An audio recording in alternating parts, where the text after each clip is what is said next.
welcome to another episode of Mistress of Modules. Thank you all so much for bearing with us. We had a little bit of a delay between I was sick for a bit and then we had D&D Live, which a bunch of us were at.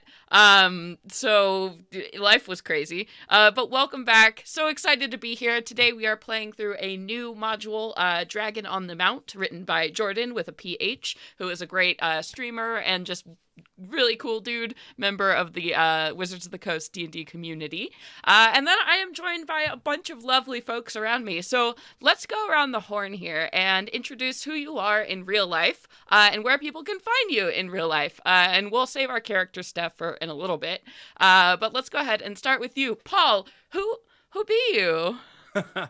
I'm Paul Harpering. I am also known as Narrator Paul. You may have heard my voice at the beginning of almost every single Venture Maidens episode that is out there. Yes. And Lex, who are you?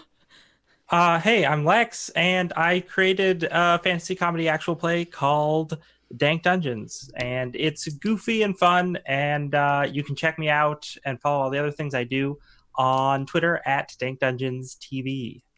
And Katie, who are you? Hi, I'm Katie. You can find me every Monday here playing Rise of Tiamat. You can also find me every other Wednesday on Venture Maidens. And on Twitter at Lazy_Mermaiden. Those are the three places. Yes, and my name is Celeste Konowich. I will be your dungeon mistress today, so you can find me on Sundays here running this show, or also on Venture Maidens. Whoa, that was a sound. It's a pretty, it's a pretty heavy Venture Maidens group today, so thank you, Lex, for playing with all of us here. It's great to have you. But yeah, this is Mistress of Modules. So welcome for those of you who are new. What we do here on this show, we play through short form modules. So, you know, our sessions are max either one shot, 2 episodes, or 3 episodes. And this here is Nerd Immersion. We have some great sponsors that I want to tell you about before we dive into the show this time. We have Initiative Coffee Company. If you look below in our Twitch banner, there's a little coupon there to get $2 off a bag of coffee from Initiative Coffee Co. Really delicious. Super great coffee. You should definitely look into ordering some. We're also sponsored by Elderwood Academy, a maker of fine crafted dice products. Dice trays, towers, boxes, anything, you name it, they make it. So go and check out their stuff. And of course, you, lovely folks, can also donate directly to the channel to make things happen. You'll see here at the bottom of the screen, there's this reliquary bar that you can donate to actually fill up that bar. And once we get to 100%, crazy things happen. Things that can happen in the game. They can be weird, they can be good, or they can be super bad. We had pizza rain from the sky during our first boss fight ever on this show. That was a ton of fun. Or, you know, everybody's fingernails can fall off in the world. So that's pretty great. So you should consider donating. Yeah, and I think that's it. Let me go ahead and fix this chat box here because it's driving me crazy. But I'm so focused today. It's gonna be great, you guys. But anyway, I guess without further ado, let's get into it. Dragon on the Mount by Jorphdan with a PH, which you can go ahead and get right now on the DM's Guild. I believe it's like $1.99. This is a great intro level adventure, so for tier 1 characters. Today we're playing it on the maxi kind of power side at level 4. So yeah. Okay. So starting off with our adventure, all of you have received a notice that the town of Longsaddle is in great peril. Now, you had never heard of the town of Longsaddle before. It's not notable enough to be on most regions' maps. It's just a very, very small farming community located at the base of a mountain somewhere. So maybe you all were in a larger city, or when you saw this notice up on a bulletin board somewhere shoved in the bottom corner, you know, adventure is needed, gold was being offered. So all of you took up this quest and find yourselves rolling into the small, small town of Longsaddle. So who do we see pulling up here? El Nino, why don't you go ahead and describe yourself? El Nino de la Tempesta. cuts an imposing 5-foot figure at the top of the crest on his head. He is an Aarakocra, with the coloration and features of a Stellar's jay, which is similar to a blue jay, but instead of white feathers, they're black feathers, and so has this black and blue motif with the crest at the back. He wears a long blue and black cloak, and carries a quiver of javelins at his waist, ready to be rained down upon his foes. Yes. All right. And then Lex, tell us who we see. Hobbling up in the shadow of this other character is this impossibly old, impossibly small woman. She's a gnome. She looks a little bit like the junk ladies from Labyrinth. Oh my god. So she has a backpack piled with stuff, and she has this long, like gnarled hair, and like one like cataract eye. And she's just sort of hobbling along, like muttering to herself something. And hopping next to her is a very large fat toad. Dare we ask what the toad's name is? The toad's name is Ajax, obviously. Of course. Why? Obviously, yeah. Yeah. All right, and then Katie, who is rounding out this merry band? So behind these two people, there's a 6-foot tall half-orc woman. She's got like seafoam colored skin. She's got face piercings and tattoos all over the place, and a real cute side pony with black hair and like purple tips. And she's actually wearing like a very fine dress, almost that looks like it was stolen off a noblewoman, but the sleeves are ripped off. And she's just got these jacked muscles. And she's just got like an arsenal strapped to her back. And on the front of her chest, there's just a big tattoo that just says guts. Bless everything. What a group. All right, so all of you are rolling into town from whatever adventure you last came from. And as you are approaching the town of Longsaddle, you have had to stop and ask for directions multiple times, like at farmhouses, at larger settlements, just to get specific directions to where this town is. And folks have been pointing you all day in the direction of Dragon Mount, which is a large mountain sort of in this region, and Longsaddle itself is seated almost directly at the base of this mountain. So you've been walking around this mountain trying to find the exact town, and then finally you see it, this sleepy little hamlet town with these curling chimneys of smoke in the distance. And as you approach, people have been passing you on the road more and more frequently. You've seen people with carts piled high with possessions, strapped to wagons, horses, donkeys, leading out. All of these people look haggard that you pass by, just dressed in just traveling clothes, trying to carry everything they have, just fleeing, apparently, from this town in droves. So as you're approaching, another one of these caravans passes by you, and this farmer who's seated at the front here gives you a haunted kind of look, and then looks down at the road and tries to continue onwards. Bane just kind of like stands in front of the carriage like she's gonna stop it. And she's just like, excuse me, why is everybody leaving? Sorry. Yeah, and he pulls the reins really tight. The dragon. You haven't heard? There's a dragon, and her face lights up in excitement. He looks at you, like, terrified, and looks over again at all of your companions and sees that you're dressed to the nines in armor and weapons, and, well, yes, I mean, it's good to see that adventurers are finally coming in to deal with this problem, but a dragon has plagued these parts for a month or so now, and it's taken everything, and, well, we're just getting out before things get worse.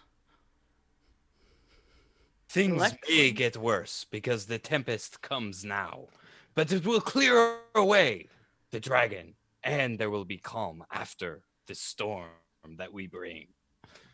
You know, that's great. Good luck with that. I'm sure that's gonna work. Okay. Well, if you wouldn't mind moving, miss. Yes. Have safe travels. Okay. You too. And he looks and kind of like slaps his horse that continues to move now at a little bit of a faster pace as he looks back over his shoulder at all of you. Excellent. I cannot wait to have a dragon tooth necklace. It is good to see you are not concerned about this dragon either.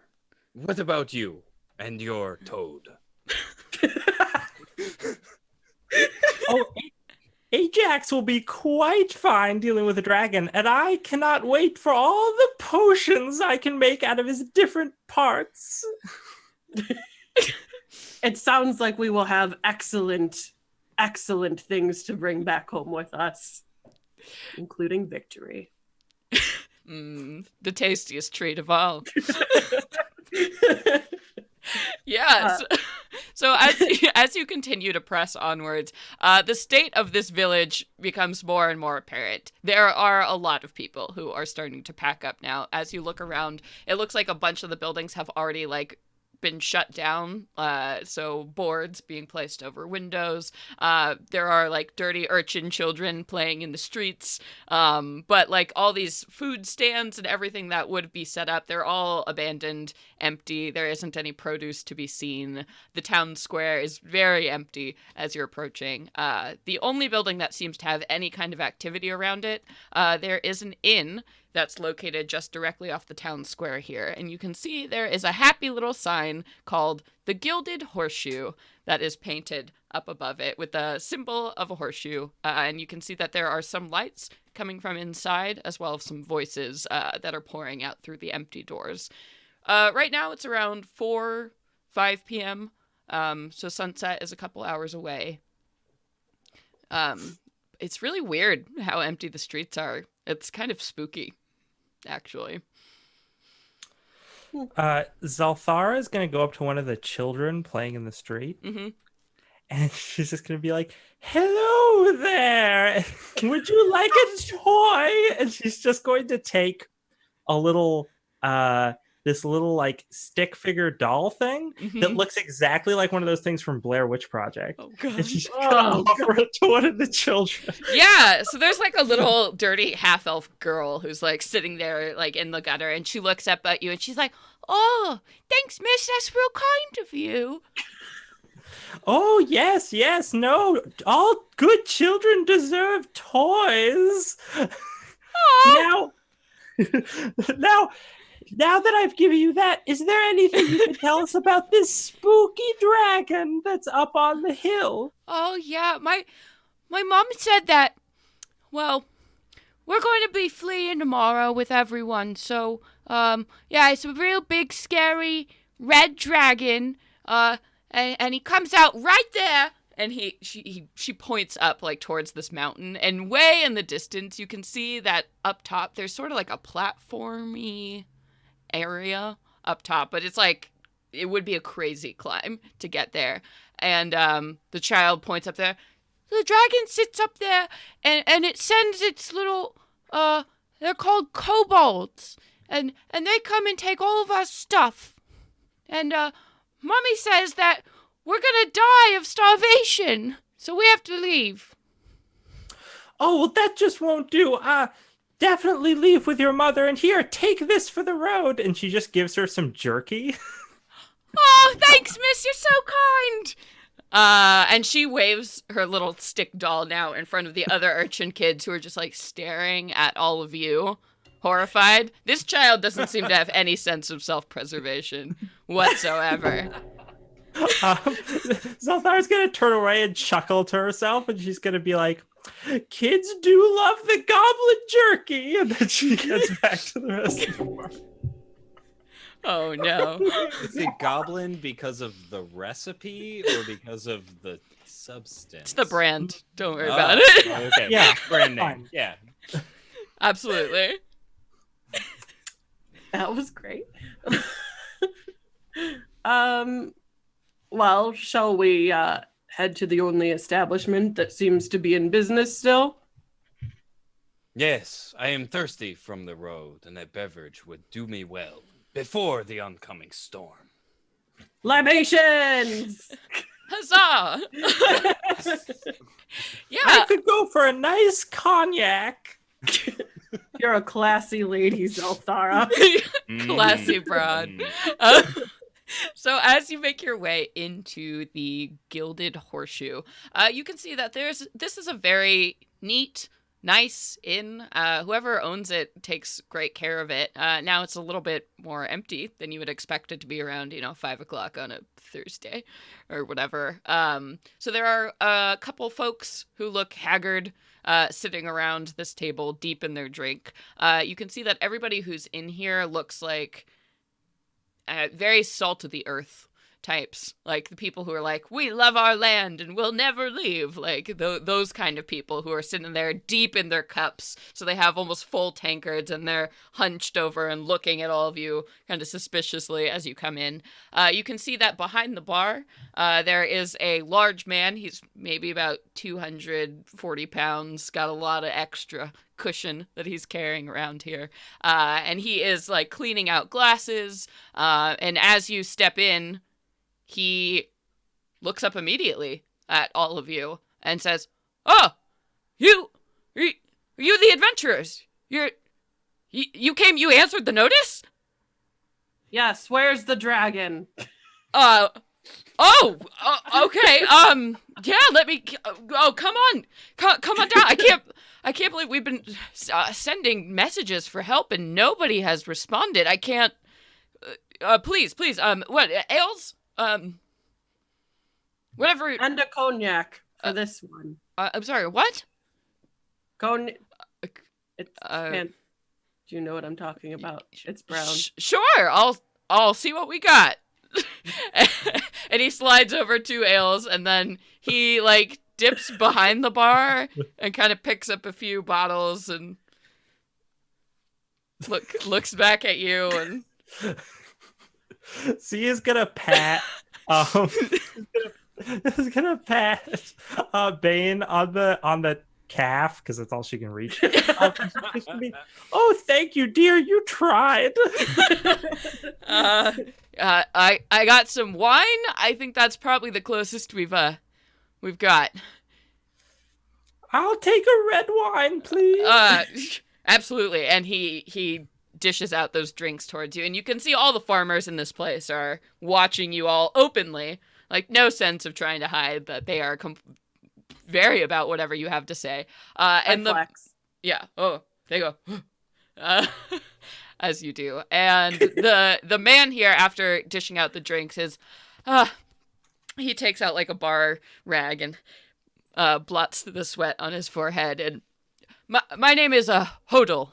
I was the one who posted the message. I'm the mayor of this here town. This is my inn. Welcome. It's usually a much nicer place, but as you can see, we've had some problems. There's a dragon that's come into town, and, well, he keeps demanding more and more, and it's running us out of house and home. We are here to solve this problem for you, Hodel. Thank you for requesting our services. What information do you have for us so that our cleansing rains may wash across your town in the most efficient way possible? Yeah, he's looking at you. He's like really into what you're saying. He's like, wow, we got some real adventurers here. Okay. All right. Well, it was about a month ago. This dragon just appeared and started making these demands. And it has all these little lizard servants that it sends down. It demands tribute, gold, food, weapons, At first, it approached us, it sent down its little minions, and we gave it what it wanted, hoping, it was passing through, it would maybe go away. But a week later, sure enough, they came back, and the week after that, then every 3 days after that. And we don't have a militia here. It's a small town, so there wasn't much we could do. We're not fighters. We're farmers. So that dragon, it's up there, up on that mountaintop. It must have a lair or something. You mentioned this dragon and its lair, but you say it sends the kobolds down. Have you seen the dragon? Oh yeah, no, descend. No, it always just stays up there on that ledge. It's this red, scary thing, breathes fire down. It's horrible. Sometimes it'll fly ahead. I've never gotten close to it, thank God. Yes, they are dangerous creatures. No kidding. You're best to say safe down here, my landlocked friend. Yeah. Sounds good to me. So yeah, if you all could go and, kill this dragon, that would be great. Excellent. I think we've wasted enough time here. She slams back her drink and she's like, we'll go kill it now. Oh, no, you shouldn't travel up the mountain at night. It's horribly dangerous. There are wolves and all kinds of... It's a hard mountain to climb. It sounds fun. Oh, okay. Well, it'll be dark soon. You're welcome to stay here if you would like and go up in the morning, or... I don't know. I really want you to survive and kill this dragon, so... If you break your leg... I appreciate your proposition, but Bane is in a relationship.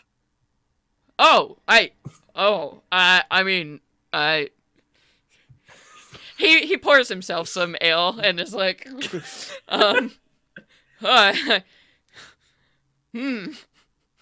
Well, what do you think, companions? Should we go up now, or should we wait till morning? The climb is no concern to one such as I, who rides the winds of the mountains and through the plains. But for your sakes, when would you care to depart? What time is it? Is it almost nearly 6?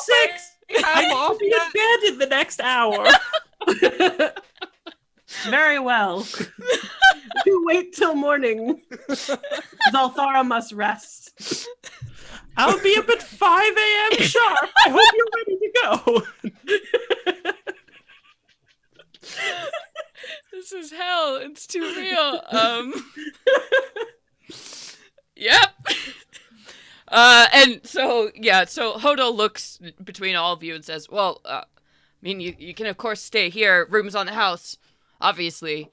We don't have much at all in the way of equipment or anything, but the drinks are free. Can give you some food. We sure appreciate everything you're doing. Bane is doing it for the accessories, but you're welcome. Oh. Okay. She just kind of like looks around for wherever the room that he indicated would be. Oh yeah, he slides over some keys towards you, across. He's like, in the back there. Take anyone you want. Town's empty. Excellent. Yeah, and he's totally happy for the evening to provide you all with food, with drink. The other farmers won't say anything to you, unless approached, but yeah, you are free to do whatever you would like before the evening comes to a close. Can I use my familiar? I'm gonna warg out into my familiar, and my toad's gonna hop around the tavern and try to listen in on the conversations people are having. Yeah, absolutely. Go ahead and give me a perception check. What am I trained in? I haven't looked at my character sheet in 2 weeks. Yay! I love this song. I'm familiar with it. I know this song. Yeah. I got a big 7. Okay. Yep. So, most people around the tavern, you know, your toad hangs out, like finds a cozy spot under some tables. And most of it is just, oh man, gave my last bushel over last week. Kids are starving. They won't shut up. I don't know what to do. Maybe we should go take down that dragon. And people are like, no, you idiot, we can't take down the dragon. Then all those winged things, no, we should just leave. This land is cursed. Like that sort of people lamenting their troubles is mostly what you're hearing. Maybe we could raise a militia to like storm the gates, like, you know, Frankenstein style. Like, Get some pitchforks and torches. Exactly. That's an option. That's written into the adventure, right, Celeste? Yeah, no, it's a whole sidebar. How did you know? What are our charisma scores again? Because mine's -1. Yeah, not enough. Okay, hang on. I need to grab a beer real quick. It's gonna be one of those nights. Oh my god. All right. I mean, I feel like Bane is a militia. Yeah. What orc militia? Mm-hmm. Yeah, that's real. I was looking at what my max damage was, and I was like, oh, okay. Okay. It's pretty good. What was it, like 60 12s or something like that? Oh yeah, your max plus damage. 2d6 plus 4. Oh yeah. All right, sweet. Anything else we wanted to spend the evening doing? El Nino will just fly up and will spend the night on the spine of the roof of the inn. Sure. El Nino must sleep under the eyes of his great-grandmother, the sky, and his great-grandfather, the stars. I don't know what you're saying, but I like the way you say it, friend. This is good enough. Yes. All right. So all of you retire to your roofs or rooms. Girls' night with Zelfara. Oh my god, what do you guys do? Bane has found literal mud and mixed it with water and is like, mud masks are good for your complexion. Would you be interested in partaking? Oh, yes, and here I have some ointment. I was about to rub it on my bunion. Bunion bonding, yay! She doesn't care. She'd help you rub it on your bunion. Nice. Heck yeah. All right. So after that, just stunning evening. It's around midnight or so when you all begin to hear screaming from outside. There are sounds of activity coming from the streets. Again, yeah, screaming. You can see all around your windows, there's this crackle of like orange light that's starting to permeate. And so you, El Nino, from your position on the roof here, you can see all of a sudden this large shape that swoops through the perfectly dark night, and just this gout of orange flame pours out like over a bunch of the buildings on the far side of town. And people begin to scream as they realize what's going on here, as fire is raining from the sky. And you see that there are all of these small shapes that are also darting around the bigger ones, as these small creatures with wings descend down upon villagers, and like you hear the bleating of like scared goats and livestock and just screaming as a dragon is attacking this town. Oh, no. So, we are going to start things off with a skill challenge here. So, how you all are handling this situation. So, let's go ahead and roll some initiative here. Okay. I got an 18. Okay. 18 for Bane. Salthara. Big 4. Wow. My rolls are so hot this game. Okay, and El Nino got an 8. Yep. Okay. All right.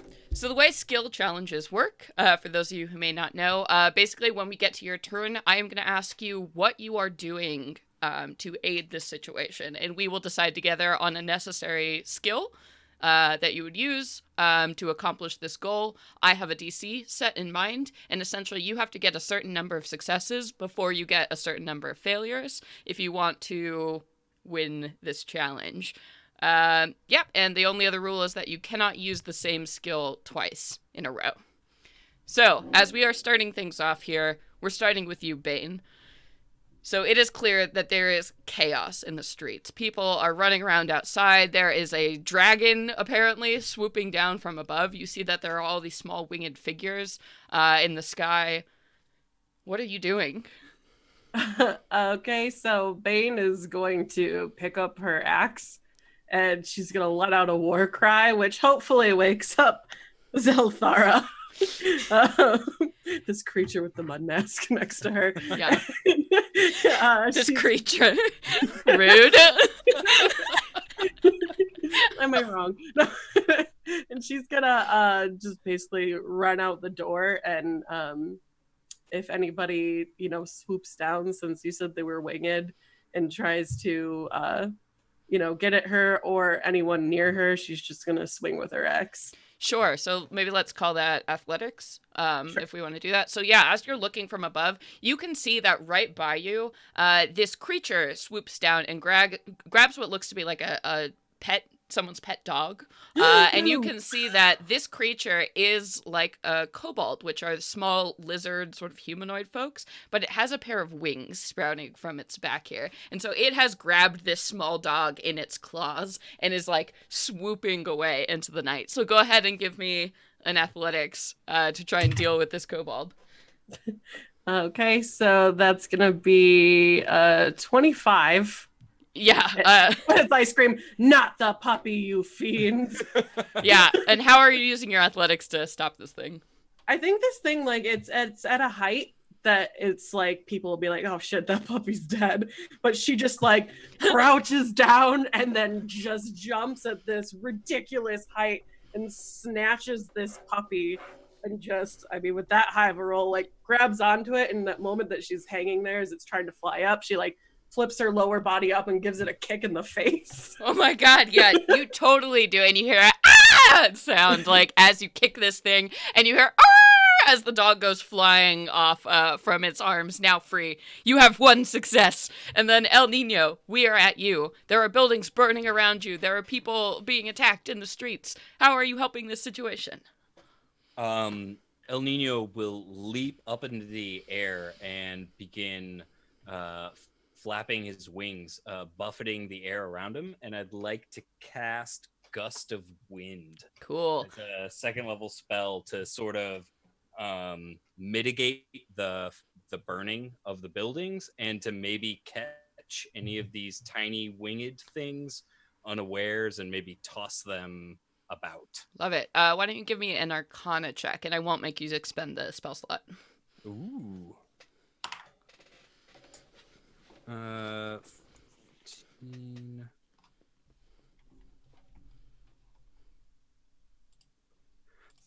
13. Okay. That is just going to do it. As you use the power of your wings to stop some of these lighter fires that are happening, to smother them with the air. And a bunch of these winged kobolds that were surrounded are just like chittering as your great wings come into contact with their very small ones. So you manage to put out some of these fires around the buildings nearby and startle a bunch of these winged creatures. That is 2 successes. Then Zelthara, we are up to you. How are you helping this situation? She's slowly crawling out of bed. And she's like, "Oh dear!" And she's just taking off her little nightcap. Are people on fire? Are people? Yes. People are like Absolutely running around. They're in bad shape. Yeah.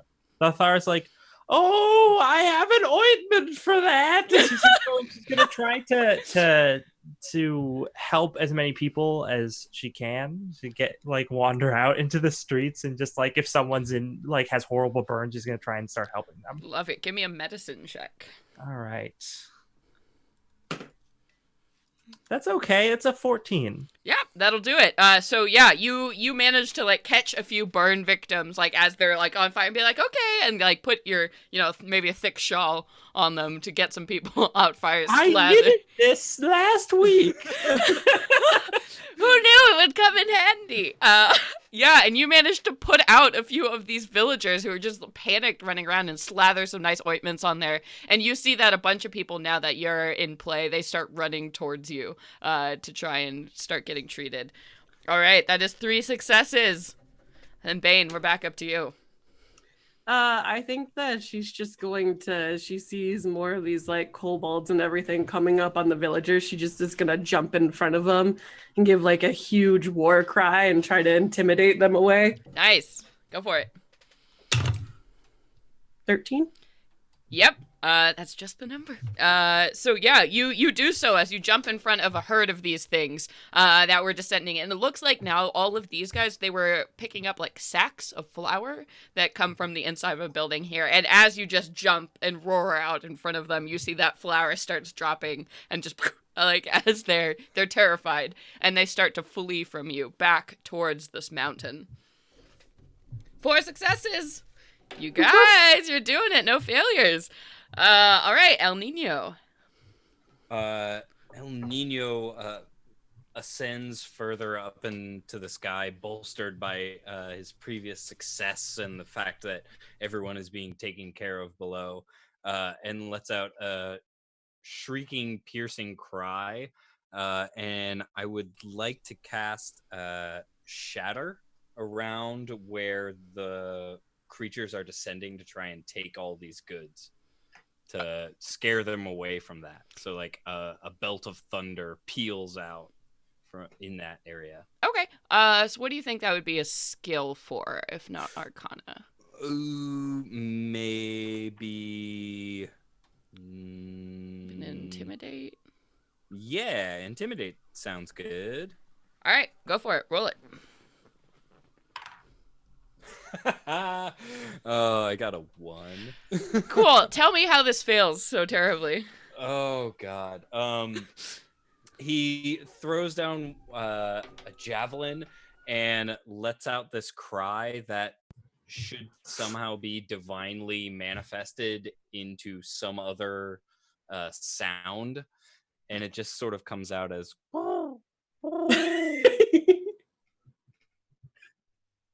Oh no, pigeon coo! And as that comes out, a bunch of these kobolds turn towards you and look up, and they start going like laughing, like at how funny this bird is up in the sky. And they start going and they're like punching each other in the shoulder and stuff. And you see them scooping food up into bags and like pointing at you and slinging it on their backs. That is 1 failure. All right, Zalthara. We're back to you. Are any of these guys running away, or are they all still attacking the town? A bunch of them are running away from Bane, that let out this horrifying intimidate. So Zalthara is just going to be like, everyone, please, there's plenty of aloe vera for all of you. Just give me 1 moment with my toad. And she's like, come here, Ajax. And Ajax hops into her hand. And then she's like, I need you to do something very special for me, but it's going to hurt. And she uses one of her 3 teeth and chomps on her finger and like bleeds some blood onto Ajax and then squishes him. It's that kind of magic. Yeah, and then recasts Find Familiar so that he is now a raven. Whoa. Nice. And then she's like, figure out how they're getting into the mountain. And she sends him off. Wow, I love this. So, damn, cool. Get a point of inspiration for that. That's wild. Okay, cool. And do you want to call that maybe an investigate or a perception or? Yeah, I felt like investigate probably made sense. Okay. Not that I'm trained in it. I know, the intimidation, I was like, oh God. Okay, well, I don't have investigation. Well, investigation is intelligence, and I do have good intelligence. So that's actually not going to be that bad. That's a 13. That is your number. So that is a success as you send off Ajax to gather some intel. And you watch, yeah, Ajax watches these kobolds very carefully as this is happening and is able to report back some movement to you. We need one more success to win this challenge, and we are back up to you, Bane. Okay. I think that at this point, she's just going to start running and like trying to get her way to jump on top of buildings and jump down and just grab them down from the sky. So acrobatics, I guess. Give it to me. Thank you, Charles Retro, for the follow. You're awesome. So that's a 16. Okay, yep, so that's another success, as, yeah, you are batting the last of these kobolds now out of the skies. And you can see now that the kobolds have started to take notice of everything that's happening here. So they have grabbed, like, what they can at this point, but are seeming to retreat. And you see that as you win this challenge, the villagers who are still standing, not horribly burned, have started to pour buckets of water onto the flaming buildings and put out the worst of the flames so far. So things grow very, very quiet as the last of the kobolds take off towards this mountain. And you can see now, all these lines of sooty, grim faces just trying to put things back together after another attack. You are all here standing in the streets, and Hodil runs out towards you, and he's got, a bunch of buckets, like, slung over his back, and is like, You see what it's been like. I gotta go help with this, but, thanks. And he goes and starts helping with the efforts to put out the rest of the buildings. Before the kobolds get too far off, I'd like El Nino to take off through one of the sort of columns of soot that's rising from one of the buildings. Mm-hmm. And can I make a stealth check to follow them? Sure. Go ahead and, give me a stealth. It's, 16. Okay. So you can fly kind of lower to, there's a bunch of, like, scraggly trees that, like, go up the top of this mountain here. And you can follow along, sticking near the tree line, before it becomes clear to you that the kobolds are going to be flying back up towards that balcony area from far up above. So this is going to be, like, a 30-minute flight that they're en route to go. So, if you can choose to keep following them, or otherwise you have a pretty good sense of their trajectory. Yeah, he'll circle back and loop down and join up with everybody else. They're definitely headed to the balcony up there. There is no secret entrance that they use. Bane just like claps him on the back and is like, "Good job, El Nino. We will have them yet." And he, half crumples, giant half orc hand. Yeah. Tiny bird bones, hollow. So the villagers are pretty much preoccupied, like, putting out all of this situation, trying to, get their injured lined up and crammed back into the inn here. Y'all are left sort of to your own devices for the rest of the evening. What time is it now? It's midnight when all of this happened, and this was just a flurry of activity. This thing swooped down from the sky, breathed fire everywhere. The big thing disappeared, but then all these winged kobolds were just causing chaos and mayhem all over the place. So this has all happened in the span of, like, 5 minutes. Well, should we go now? Or Zelthara, do you still need 5 more hours of sleep? Well, dear, as you know, I need my beauty sleep, but I suppose we could go now if we must. Do we leave these people in this plight, though? I feel we could help them before we go and vanquish the foe, which we ultimately will anyway. Baden kind of turns around, like she's seeing like all these people struggling for the first time, and she's like, "Oh yeah, we'll help them." And she picks up like 20 barrels of like water and just starts moving. And you can definitely all help out the townsfolk overnight. And again, these people aren't so much angry anymore as they are like just another disaster. You know, like this has been happening for weeks. This has been growing. Yeah. Resigned to it at this point. Yeah.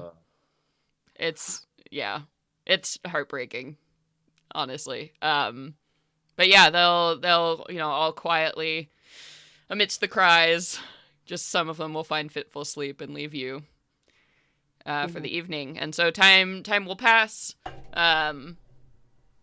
Morning rolls around eventually. 5 a.m. A nice, comfortable 5 a.m. for some of us. Sulthara, it is now 5 a.m. May we leave to kill the dragon? Oh dear, I've already been up for 2 hours. I've brewed tea. Would you like some? Is it Earl Grey? It is my favorite. It's my own special herbal mixture. And she just like hands you a cup. She'll take a sip. As you're sipping it, she's like, it has night crawlers in it. That is abhorrent. I do not approve. But she swallows it still. She goes, I still thank you for your hospitality. Yep. Now, as we will be climbing the mountain, and I am now very aware of your bunion situation, would you like to ride on my back for the duration? Oh, that would be lovely, dear. You're such a sweetheart. That is true. And she just lifts you up and puts her on your shoulders. Yes. Well, El Nino, Yes. shall we go? Yes. Excellent. She just starts moving towards. Yeah, he takes off with dust gets thrown out as he spins a few extra flaps of his wings, getting airborne, and then takes off slowly Oh my god. down the main road. I just realized we're like Kronk and Yzma from Emperor's New Groove. Yes. Yes. Theme song. So Bane, you're the only one who's going to be actually climbing. So as you begin making this climb up the mountain, it is not one of those like nice casual hikes. This is like a big ol' like fuck you mountain. As you are coming to, they're like it's steep inclines the whole way up, and there aren't any paths or anything. So you are just literally climbing up these rocky faces, and I mean, without having wings, there's really you understand why the villagers haven't been able to make any attacks or anything on this dragon up to this point. So go ahead and give me some athletics checks as you are climbing up. I'm going to need you to make 3 athletic checks for me. Oh, that's not great. Can I assist my ally with these checks? So, like, I'll carry a rope and, like, pinion it in ahead of you, like, too far ahead of you in normal circumstances, but at least it's something up there. Yes, absolutely. So go ahead and take advantage on these checks as El Nino is helping you. Oh my god, that is way better. So that's a 23 for the first one. Yeah. Nice. And that is 20 for the next one. Yeah. And that is 25 for the third one. Okay, so it is intense. It is horrible. It is hot, like especially by the point you get to like the 3rd hour of climbing up this mountain. But you eventually manage to pull your way up over the top and kind of land at this platform edge. Not the platform you've been running up to, but now you are up at this top of this place. And Ajax had come back previously and has been cawing in approval, like at this direction as you've been climbing up this mountain. And you can see that there is a sort of steep slope leading upwards. The trees are a little bit thicker here as you've gotten climbed up further. You can see that there is cut into the side of the mountain. There is a narrow cave entrance looming before you. She just takes a minute to kind of catch her breath and is fine with the assurance that her glutes are going to be amazing. Yeah, you feel like crap. Exercising for 3 hours sucks. This little lady on her shoulder. Yep.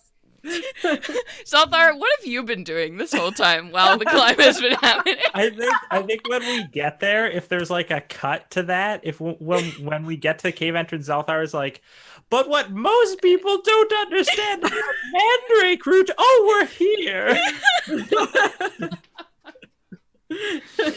Oh my god. And she just takes Zalthar off her shoulders and like plops her down and is like, oh god, can Mandrake Root fix my muscles right now? Oh goodness, no, it would poison you, but I have something that can help you out. And she just starts searching through her backpack and like there's like a million things in there. Doing that for a while. While you're going through your backpack, El Nino circles around and lands on the rock face next to you all, and beats his wings across the plateau that you all are on. It is good that you have joined me. I was worried about you for a moment, but you are very strong. You must be tired, but you have the strength of the mountain. It reaches towards the strength of the storm, and you are mighty. I just imagine these two people talking at you, Bane, on either side while you're dying.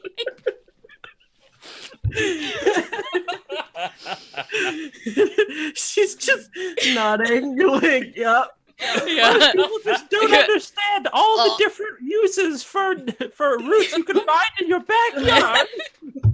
When you climb the mountain, you reach higher towards your achievement. Oh, that is what makes God, can we go kill a dragon? Yes, that's why we are here. The dragon. Yeah. She just kind of like has been laying just totally flat on the ground, and she just gets back up and she's like, okay. Yeah, we'll look into the salves or what is even all this stuff, and she just starts helping you like put it all back in your bag. There's like a cauldron and like a bunch of twigs and like a petrified mouse. There's like all this random shit. Oh, just witchy You are a things. strange woman, Zalthara. Takes the pack and like puts it back on her back for her, and she's like, all right, who is the most quiet so we can take this beast by surprise? What? Storm is not known to be quiet. Hmm. The breezes that precede it have been known to creep in unbeknownst to those who should be alert for the lightning to strike. Are you speaking common? Yes, you speak the common tongue. Is that what you speak, no? Maybe. I don't know anymore. So I'm just gonna go. Yeah. I could sneak in ahead, but I sneak, but then I strike. Yeah, I'm into that. Okay. Yeah, if you wanna go first, El Nino. Mr. Nino, before you go.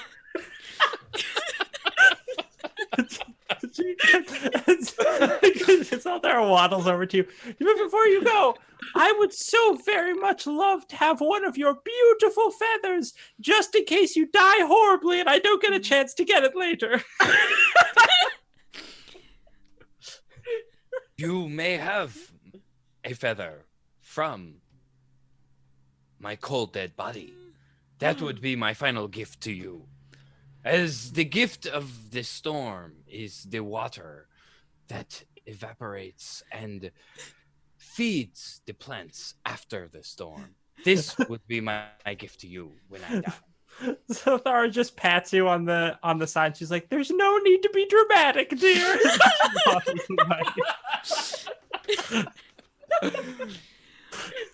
All right. So who's sneaking? What's happening?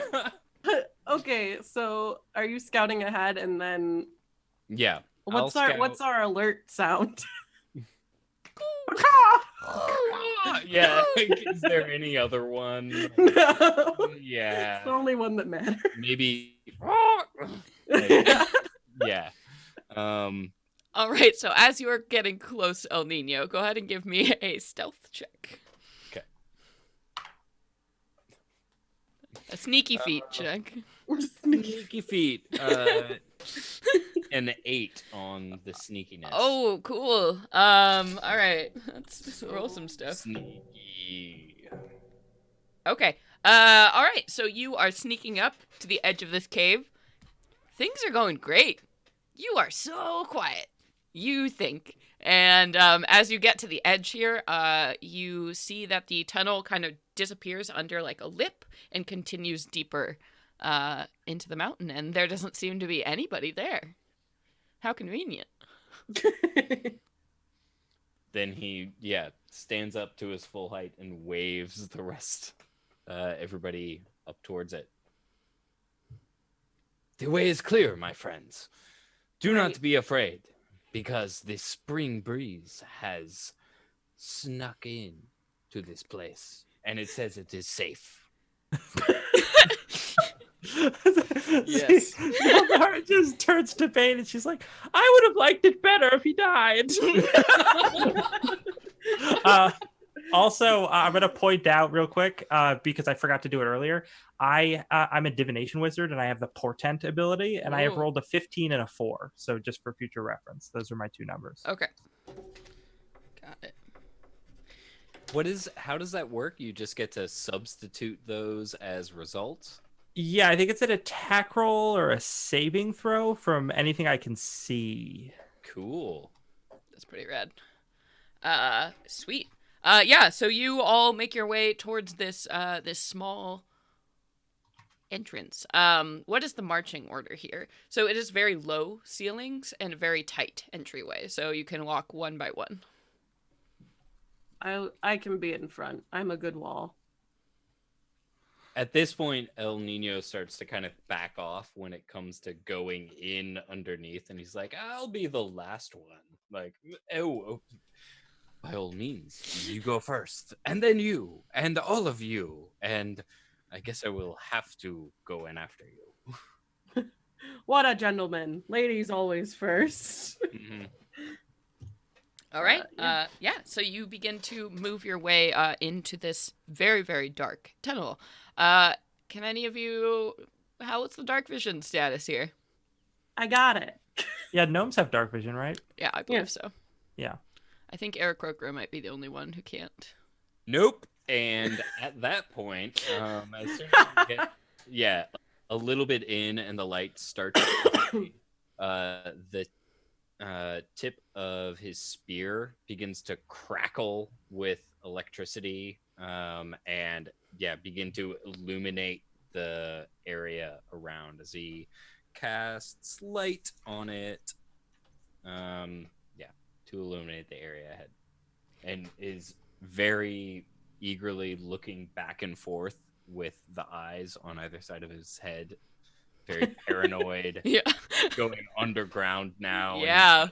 Canary in a coal mine. Out and can't imagine that feels great. Yep. So you all begin to press forward and you descend for quite a bit before the tunnel finally opens up a little bit, and you can see that there is a large stone passageway that leads to the left and then to the right. This is clearly a natural cave formation, so there are very jagged edges to everywhere you're going. The floor is incredibly uneven. It does look like there has been some light tunneling, attempts to round out edges, but it's still new. It's still a work in progress. So you are basically standing right before this intersection that would take you to either the left or to the right. And at this point, the air here is very dry, unlike a lot of caves that you've been in before. And it's also very warm.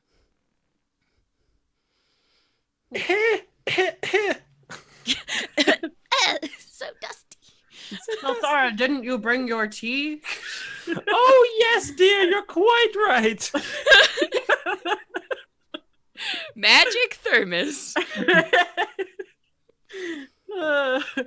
Oh, right. Which way? Right is right, right? We'll go right. I'm going right. It feels right. Say right more.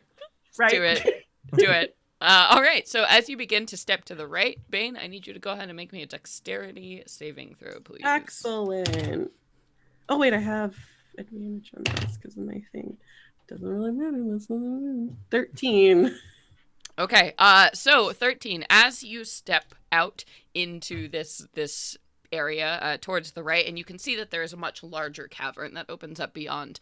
All of a sudden, you hear a whooshing sound, and something falls from the ceiling. And you just manage to sidestep in time as you see this large net comes down from the ceiling, which is pinned by heavy weights on all sides. So you very narrowly miss this, and you hear, "Damn it!" like from somewhere in the cave system beyond. Though you cannot see anything moving out in this much larger dark chamber that opens up in front of you. There are traps. We must be careful. We are not alone. You are very wise to avoid them. You should Thank you. keep going first. I would be happy to. I must prove my bravery to my new party. Yes, yes. All right. So yeah, as you continue to move forward, you can see now that as you step into this cavern, which is definitely the largest you've been in so far, you can see that off in the northeast corner, there is a small, like, source of light. So it looks like maybe that leads to, like, the outdoors. There's still some gray sunlight that's filtering in that area. You can also see that in the very, very center of this room, there is a table that has 4 mismatched chairs sitting around it, and you can see that there are cards and coins that have been scattered all over the top of this table here. There are empty tankards, there's a bunch of trash that's all just kind of around in the center of this room here. You can also see that there is a tunnel that leads off on the north side that curves around somewhere else, and that is what you see of the room. Okay. As I'm moving forward, I want to be checking, like, looking for traps and stuff like that at this point. All right. Investigation check, then. I'm not good at these. That's an 8. Yeah, no. There are no traps here. Zalthara's like, oh, well, this place is a mess. I need to clean this up. How could they leave it in such a state? Zalthara, you remind me of my mother. Always listen to your mother. She said. Althea is all of our mothers. Combined into one super mom. Also, mom. Mother always knows because she has divination. All right. Momgeist. So does Zalthara step into the center of the room to start cleaning? Yeah. Okay. All right. So as Zalthara waddles her way over to the center of this room, all of a sudden, both El Nino and Bane see something lash down from the center of this room here, and it looks like a thick rope of some kind that drops from the ceiling. Oh, hamburgers. Is a 21 gonna hit your AC, Zalthara? Yes, I think so. Okay, wonderful. So you all see this thick rope drop down from the ceiling and then wind its way around Zalthara's tiny little body, and suddenly with a jerk, Zalthara, you are hovering midair as this tentacle has picked you up and is now swinging and crushing you from the air up above. So you are considered grappled as this happens. You are floating up in the air, and you see up in the darkness above you a singular red eye blinking. Everybody roll for initiative. Woo! As this also happens, yeah, you hear, "Ha! Got him!" Got him. coming from somewhere off in the darkness. Every MMO I've ever played. Got him. All right, El Nino, what'd you get? 13. Okay, and Zalthara. 20. Whoa. And Bane. Katie. 18? 18. Okay. All right, and then let me roll my thing. Oh boy, that's a fatty one. Nice. All right, so Zalthara, you are grappled, swinging up in the air, suspended by this creature that's attached to the ceiling. What would you like to do? Let's see. I should try to escape. Yeah. All right, go ahead and make me an acrobatics check or an athletics check. Oof, not trained in either of those. Is that what? This little old lady is not... Oh, I'm sorry. So you also have disadvantage on strength checks. So while you are grappled, so I mean, I try to make it acrobatics then, right? Okay. Because then I wouldn't have disadvantage. that would make sense to me. Okay. You know what I'm gonna do? I'm gonna use one of my portent rolls and give myself a 15 on that, making a total of 17. There you go. That is exactly what you needed. How do you get out of this tentacle? What does this look like? You ruffian! How dare you touch a woman? And she just starts whapping the tentacle. I hope with a big purse. Yeah. Yeah, and you do. You just start whapping it and like bruising this thing apparently, and you hear it coming from up above, and suddenly the loose is it's just you drop. So it pulled you about 15 feet up in the air, so you are gonna take 6 bludgeoning damage as you drop on the ground. You hear like a crunch when she hits the ground. She's an old lady. Oh no! I feel so bad. Brian, catch you. Yeah. Anything else for your turn? That took your standard action to do that, but any movement or bonus? Yeah. Repair hip as a bonus action. She will hobble back towards the rest of the people, and she's like, on second thought, they can clean up their own mess.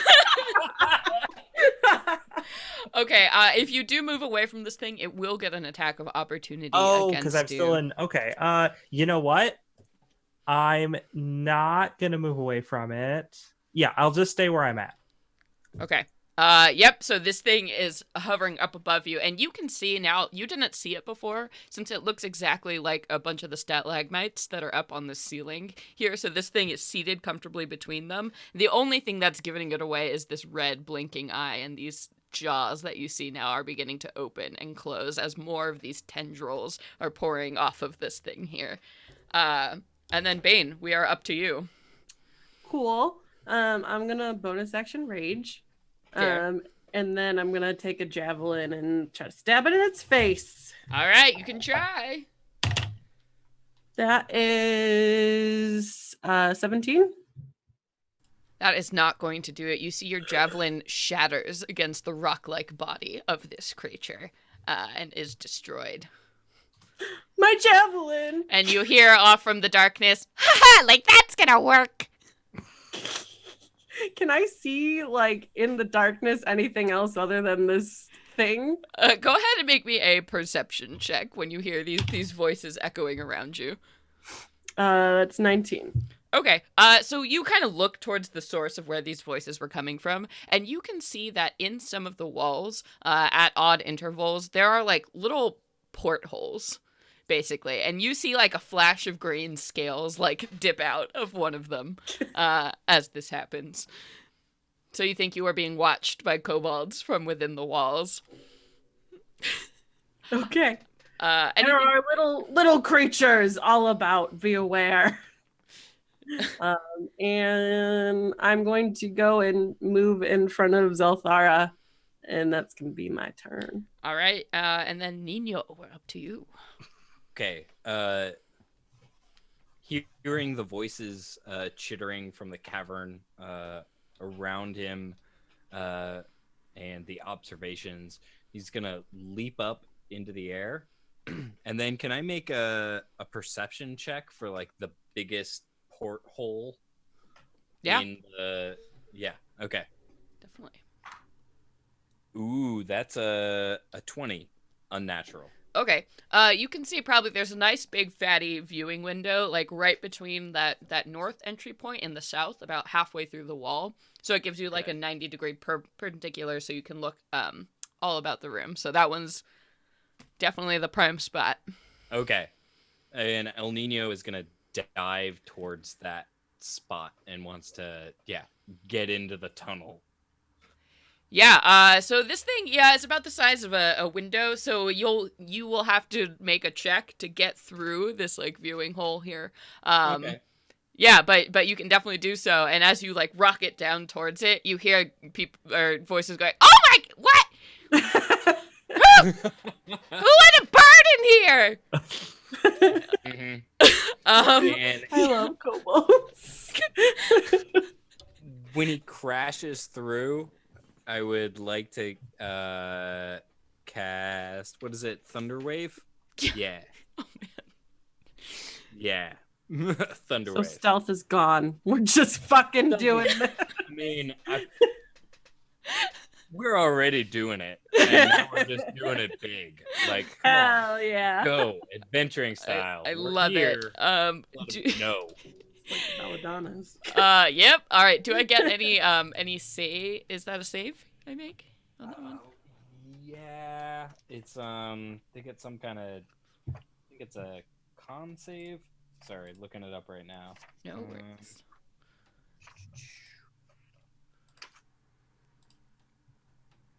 Thorn Whip, Thunder Wave. There we go. Con saving throw. Okay. So there are a couple of them back there. So let me go ahead and what's my DC? Your DC is 13. Okay. No.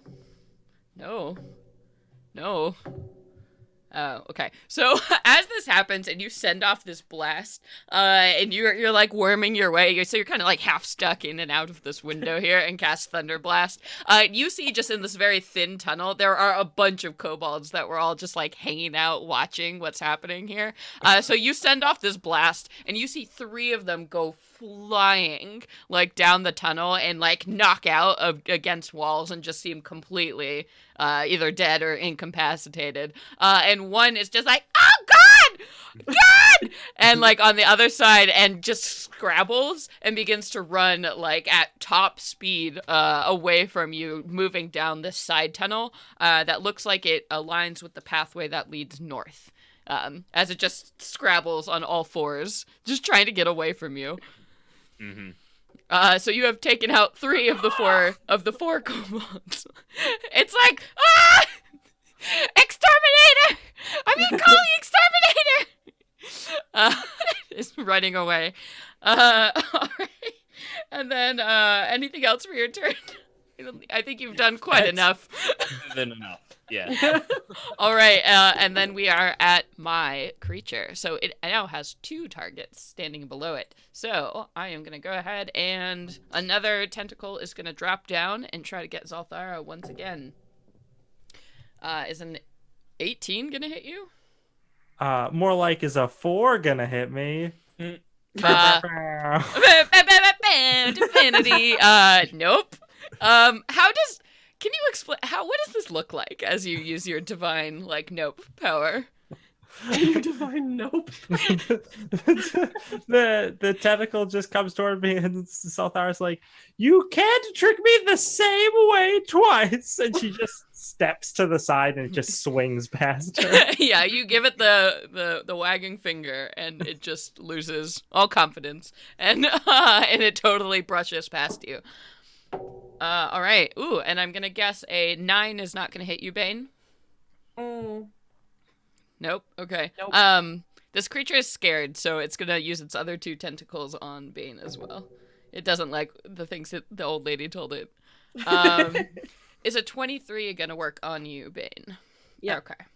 So, all right. So this thing wraps one of its tentacles around you. It reels you up into the air, so you suddenly find yourself like being yo-yoed up like towards this mouth that appears, like splitting this column as these chomping teeth are gonna go ahead and try and bite you. Okay, but I'm guessing a 10 is not gonna do it. Nope. Okay, so you find yourself 25 feet off the ground, like wrapped in this tentacle. So you are grappled, and this thing is trying to bite at you, but it just like gets into your armor and can't seem to land a blow here. All right, and then Zalthara, we are at you. So you are safely on the ground, but your half-orc companion is bouncing up in the air. Zolthara's like, "Oh, I was going to suggest we run away. That doesn't seem like an option." And she, okay, so I am going to back out of the range of this thing and incur an attack opportunity. Yes. Ooh, 21. That'll hit. Okay. All right. So as you do, you get grappled by this thing. It scoops you up. You are still on the ground. It hasn't been able to reel you in, but you are wrapped in tentacles. Okay, so it is. So it's how high off the ground is it? About 25 feet. Okay. Can I cast a spell that has a like a line and hit this creature and not hit Bane? What spell? This is a spell with a name I can't pronounce. Agonizar's Scorcher. It's like a short lightning bolt that's made of fire. I'm into basically. it. Okay. I think you're old. You've used this spell a lot. Sure. As she's up as she's grappled, she's like, "Oh, Mr. Nino, we could use your help." And then she takes out. She reaches into her pocket and takes out like a lizard scale. And she's like, "I better get some more of these before we're done." And she just starts rubbing it until it gets red hot, and then goes like this, and a jet of flame shoots out of her hands towards the creature. Hell yeah. Okay, so dexterity saving throw for half damage, DC 13. Okay. And I got a... Absolutely. Okay, so it takes 14 points of fire damage. Ow! Rude. Nice. Okay. It doesn't like that. Bane, you hear chittering and clattering coming from its nasty jaws as this happens, and its whole body shudders with pain. Okay. Anything else for your turn? Nope, that's it. Okay. And then Bane, we are at you. You are grappled and 25 feet off the ground. So I can still attack, but at disadvantage? Yes, correct. Okay. I'm gonna try to hit it in its fucking face, because Bane don't run away. Mm-hmm. Okay, that is going to be an 18? That will not do it. It bounces Oh my off of its God. rocky body. Damn. Ropers suck. Gross! Nope. Anything else? No. I Okay. don't have anything else. And then El Nino, we're at you. All right. El Nino will. He's gonna pull himself out of the tunnel, the window that he wedged himself in, kind of like a swimmer doing a flip turn in a really weird way. Mhm. Bolts out, and then I want to fly towards the creature that's now restraining Bane, and I want to cast Guiding Bolt. Ew, nice. Yeah. The storm will light the way to crush our enemies. And where is that spell? I believe it's a roll to hit at first, Yep. right? Yeah. That is a 23. Yeah. Yeah. Yes. Yes. That. So I'll do 4d6 radiant damage. Ooh. It's 6, 10, 14. Yeah. 14 radiant? 14 radiant damage. Ow. Mhm. And then the next attack roll against it has advantage. Yes, it's all lit up by electricity. Mm-hmm. All right. Crackles across it. I have opened the way for you, my friends. Strike it down. Crush it. All right. And as you do that, it is its turn. So now it still has Dope. Bane grappled up by its mouth, so it is going to go ahead and try to make that bite one more time. 9. It does terribly. It's just chomping everywhere but your tasty bits. It is just it's an idiot. I'm almost insulted that it doesn't want to do this. But since it still has you, Zalthara, you are currently grappled. You find yourself hoisted now 25 feet up in the air. So you are right by its mouth as well. Though it spends its whole turn, it's like holding you on the side while it's trying to eat Bane, and it's just not going very well. And El Nino, how far away are you from this creature? Did you get up in its face? I was probably like 20 feet away from it, kind of circling around, trying to, facilitate damage. All right. Since you are within 25 feet of me, then. Ah, shit. Is a 21 gonna get you? Yeah, it's gonna. So it wraps around you. So you are grappled. Zalthara, you are grappled by its face. Bane, you are grappled by its face. But there is no laughing now coming from the tunnels. I would like to use my reaction Whoa. to activate my Wrath of the Storm. Oh, what's that? When a creature hits you with an attack, you can use your reaction to cause the creature to make a Dex saving throw. Creature makes 2d8 lightning, takes 2d8 thunder or lightning damage. Or half as much on a successful saving throw. Okay. It's a Tempest Cleric thing. Ooh, okay. So I got only a 9 on my dexterity. Oh snap! So I'm gonna get to do a bunch of lightning Yeah. damage. It stuck to the ceiling. It don't move so fast. Don't move so good. Well, that's 6 lightning damage. when Okay. it grabs him.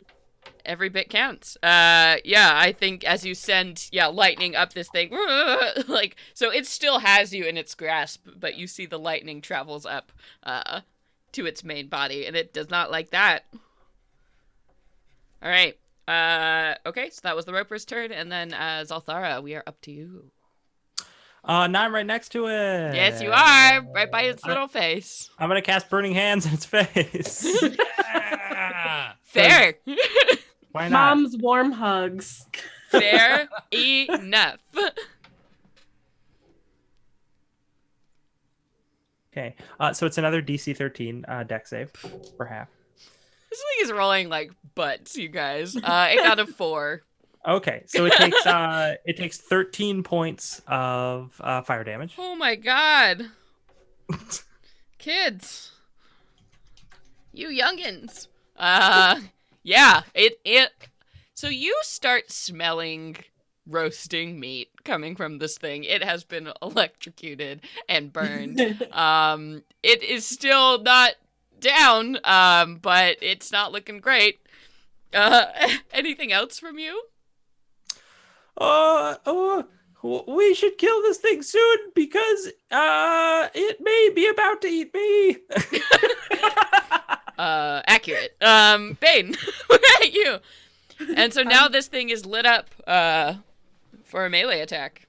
So I just got straight roll. Chop it good. 21. Yeah, there you go. Yay, I can do something. Yay. All right. So that is going to be 9 plus 13 plus 15. That's going to be 16 points of damage as she takes out her axe and slices at it, and it glows with this sickly black aura, and it deals necrotic damage as well. Okay. Yep. You crunch away at this thing, and it's going and like the tentacles are jiggling, so you all are kind of like shaking like as this happens. You also begin to see like rivulets of blood start to drop onto the floor of this thing, dropping onto the table down below. But you are all still held. Anything else, Bane? No. That's gonna be it. All right, and then Nino, we're at you. All right. So let's see. I'm still grappled by the thing. Yes. Okay. And if I attack it, guiding bolt wore off. Yeah, it's only one attack. Yeah, okay. Unfortunately. That's fine. Actually, yeah, that's fine. Because El Nino is actually gonna kind of like coil like into himself and like wrap his wings around him and then let out this odd like it's like a hoot like from an owl, and the sound of death, like the thunder of death, echoes around as I cast Toll the Dead as a Ooh. cantrip. Ooh, Yeah. boy. So it gets to make a saving throw. Wisdom. Let me look it up real quick. I don't have that book in front of me. Well, I got a natural one, so. Oh, well. So I'm sure I fail. What? Indeed. So it's just a. I it's have a not D- rolled like above a 10 on a save. Dang. So it's a D12 damage then. All right, roll it. That is an 11.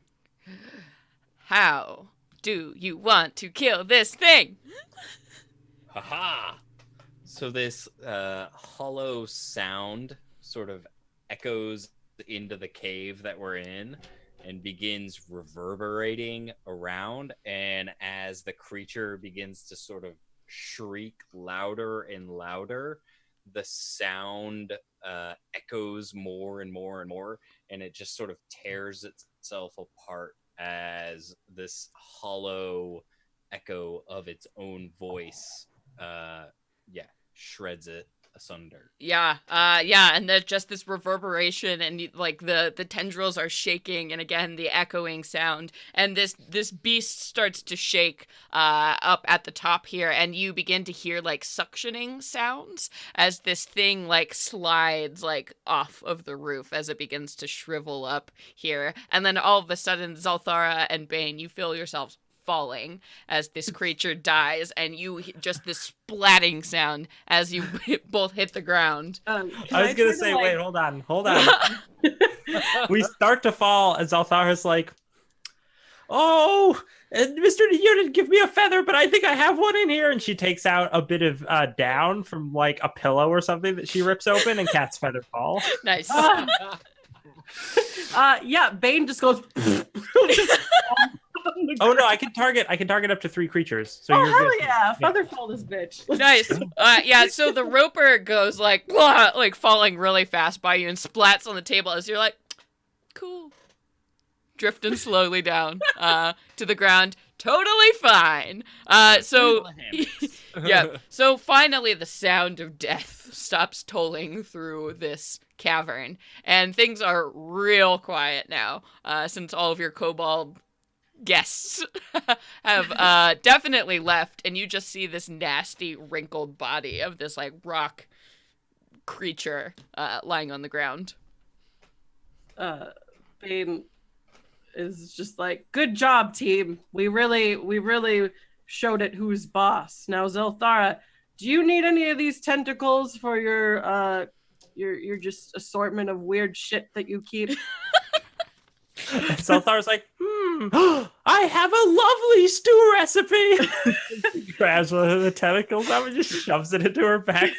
Yeah, Bane just like chops a couple off, and she goes, I will be sick that day for dinner. Please do not invite me. Yep. So in this room, left now, you have that passageway that went to the north, which is clearly the direction the kobold went running off to. You have this gray filtered light coming in from that eastern alcove, or you have the way back. follow the kobolds. I guess. Is anyone hurt? Is anyone injured? I feel great. Okay. Everybody's cool. What a time to be alive. Oh man. Just lots of grapples. I like being held. All right, well, I guess follow the path that the kobolds went. All right. Yeah. So as you keep making your way along, the passageway actually gets a lot wider at this point. So it looks like most of the tunneling the kobolds have done, presumably, is in this area. So there are these really, really wide and tall passageways. And the floor itself looks like it's been ground down. Like things have been dragged along it or moved around it. There are all these strange grooves in the floor here as you're walking by. What's the marching order? Me first. Okay. All right. Then as you are moving along, I need you to go ahead and make me a acrobatics check. Or I'm sorry, a dexterity saving throw. Oh, okay. That's really good. That's gonna be a 22. Okay, so again, you narrowly manage to avoid as this large block of stone just like falls from the ceiling here. It's like, imagine just like a giant anvil almost dropped on you, like right in front of it, and like boom, like as this happens and reverberates back through this open cave. But you're like, oh. Don't worry, it's fine. All of these traps mean nothing compared to you. Are you okay, Mom? I mean, Zolthara, are you okay? Mom? Mom? Grandma, are you all right? Grandma! Do you need help? I don't know how the condition of your heart, it might have startled you. But I am fine, do not worry. Oh, don't worry, dear. I'm fine. Here, have some ribbon candy. Wow. Yep, so the stone block fell and you're totally fine. And you can continue pushing your way forward. All of you go ahead and make perception checks for me. That is 7. Okay. 15. 11. Okay. So as you all are merrily making your way down, and again, now, I think, Paul, you missed it, but these passageways are really, really large and tall, and looks like they've been chiseled out and the floor has been ground down to a pretty even surface. El Nino, you start to smell something just a little bit odd. It's something sharp, almost metallic. It's not like anything you've really smelled before. It's very strange. That's coming from further down this way. And every once in a while you hear like a chuk, chuk, chuk sound. Like something, like maybe like a grinding sound coming from further down this passageway. My friends, there is a strange scent in the air. As if there was a storm off the side of a volcano that carried the sulfur into the valley that had never smelt the sulfur before. Do you smell it too? Now that he's like called your attention to it, you're like, maybe there's a weird smell. Definitely doesn't smell like sulfur. I smell something. I'm not sure if we're on the same page about what it is, though. So you all humans in real life would recognize it as the smell of like gasoline. Oh shit. Okay. I think we should go the opposite direction of that. Let's go back and maybe take a left at that one tunnel.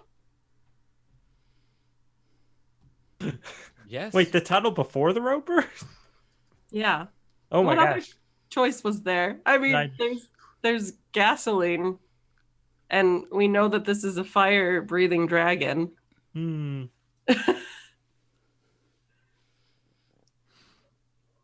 But this is the direction the kobolds went, right? Yes. Well, they would presumably be going back to their next point of defense. Yeah. Right? So maybe we should go the other way? I can have Ajax scout up ahead and see what this terrible thing is. Jess, send your undying toadbird ahead. Your eternal toadbird. Let it see what lies before us. Yeah, she's gonna do that. And she's gonna, if it's within 100 feet, she'll look through the eyes of the familiar. Okay.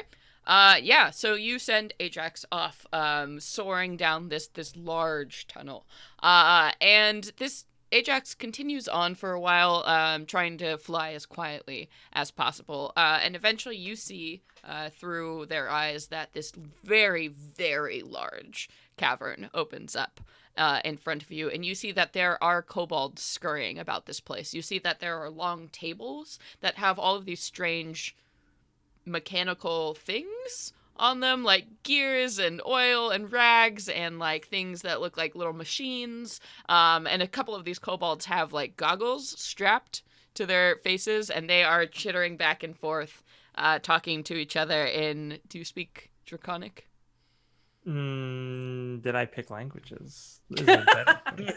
I feel like I wouldn't have picked Draconic. I would have picked like Sylvan or something. Yeah. So they are chirping back and forth to each other in this lizardy language. And you see that there are a bunch of other kobolds running around this space here. But on the very, very far side, there is this large alcove, and it looks like sleeping inside of it is a large red dragon that's just curled around itself. Inhaling, exhaling, with its wings wrapped around its body. And the kobolds all seem to be giving it a pretty wide berth.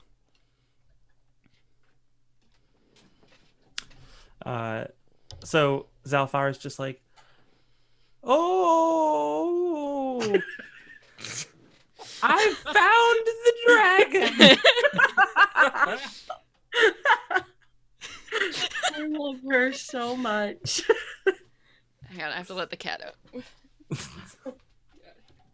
Uh, How big is it? How old does it look? It looks, you would have to say, I mean, well into its adulthood.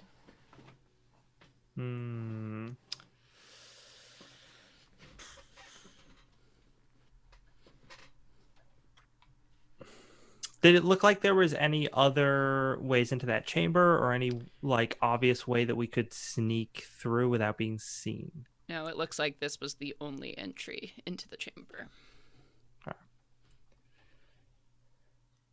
Do you see anything like is there a trap ahead that's leaking gasoline that'll go off if we trigger something? Oh yeah, so is that smell just from like what the kobolds are working on? The whole room smelled like it. Yikes. Okay. If we can get the dragon to wake up and be pissed and blow some fire, he can kill all the kobolds for us. Fly your crow right into its eye. I mean, I could potentially fly in there and like detonate a big old thunder wave and then fly out the next turn, but I don't know if we want to try and nuke this situation, because that's basically what that would be. How many kobolds are in there? It looked like about 10 altogether. You didn't see any winged kobolds, though, which is kind of weird, because, you know, there were a big pack of those who raided the village. And how big was the room that they were all in? Pretty large, so maybe like 100 by 100 feet. Okay.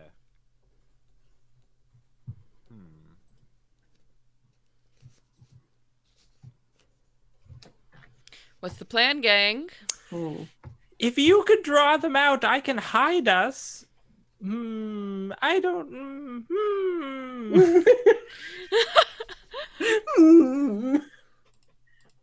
I can hit things. That's what I'm bringing to this party. And you're very good at it, dear. Thank you, because back there, like, I didn't really feel very good at it for a while, and I really needed to hear that. Thank you. Oh, hey, you know what I'm going to do? I forgot I had this. The item that I chose.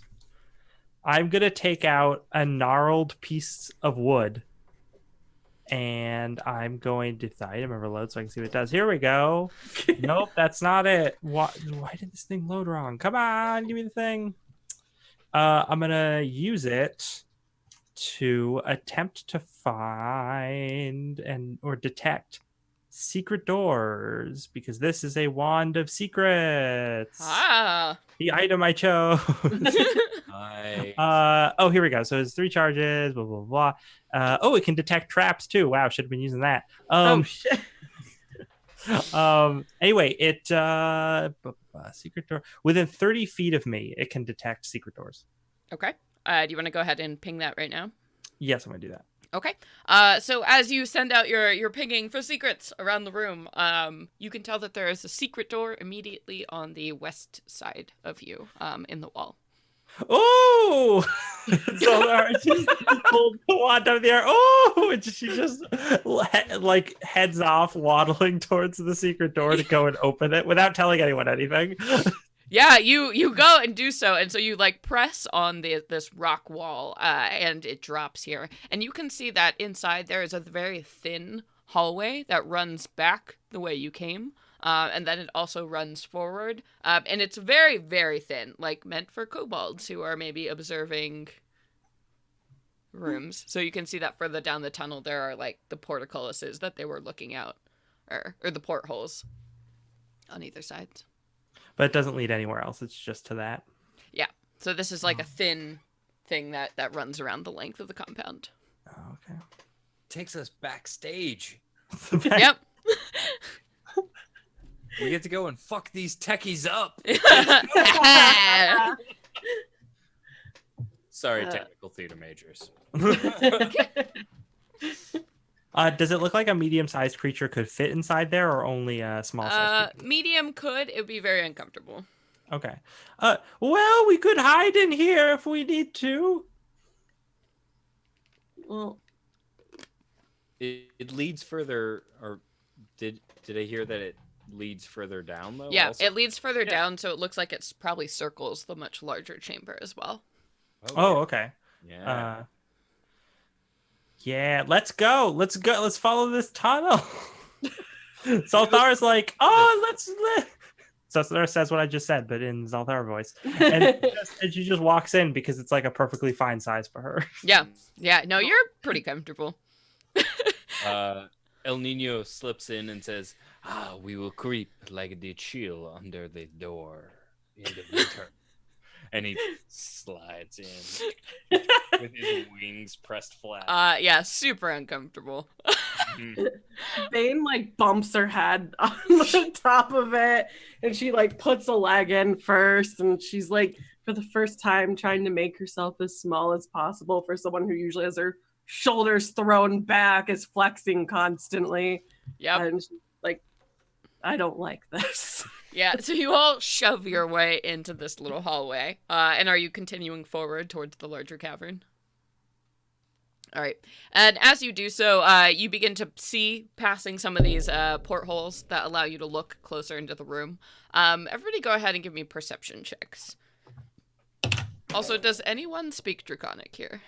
No. I get a 13. Was that Paul? I think you're muted. I got a 6. Oh, a 6. Okay. Mm-hmm.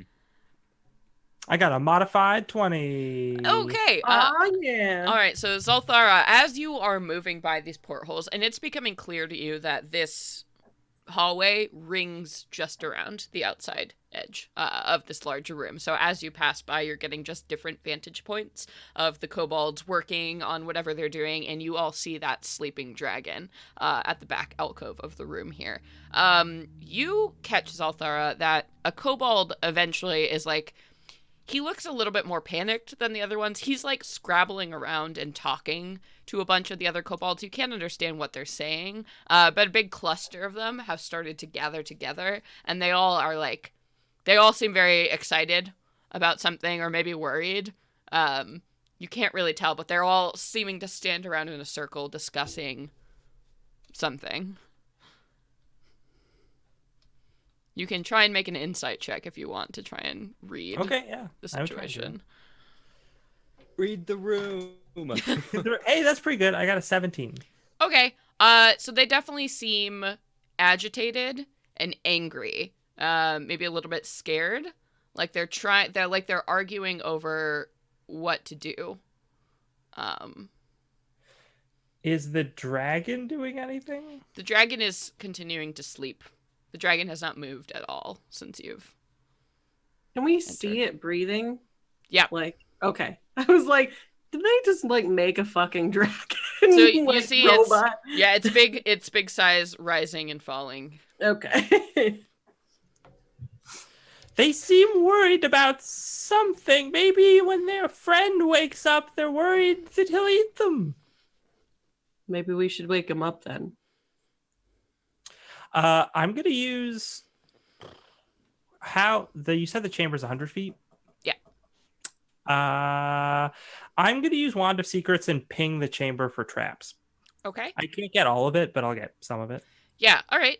So within 30 feet of where you are, nothing reads as a trap or a secret door. Good to know. So right now, yeah, you are all currently shoved into this small corridor. That's maybe like on the western side at this point. So it'll take you quite a bit longer if you want to make the full circuit of this room. Are there any other doors like out of the tunnel? Or I guess with the secret doors you would have pinged like so kind of towards the top of this tunnel there's like one of these exit doors that would lead you into the main chamber. Okay. So getting out of the little guard tunnel into the main room, the 100 by 100 room, but there aren't any other entry or exits out of this large room. Okay. So El Nino is like shoving you towards the secret door that would let them into the main room. Are we just doing this? Are we just going? Do you have another plan? But I think we should keep going. Come on, move along, tiny gnome. Let us go. I'll go in my own time. I usually pays with checks. She's so slow and old, but she is moving. It's like an old person crossing the street. It's the worst. Excellent. So you're making your way towards the secret door. Are you gonna open it up into the main chamber where everybody could see you? Ooh.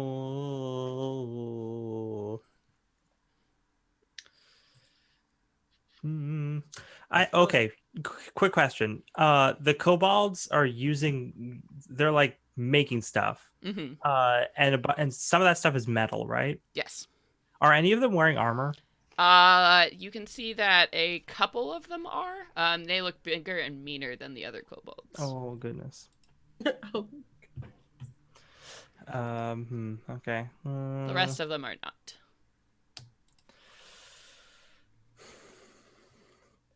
Are you sure we can handle these kobolds? Like, if we start killing them, the dragon will wake up, and that would be bad. I don't know what else to do other than hit stuff. It's what Bane was born to do.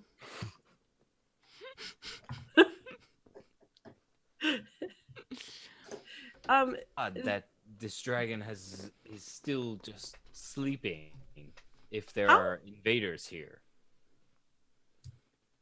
would it not be aware? Would it not be telling its kobolds to do things, to attack people?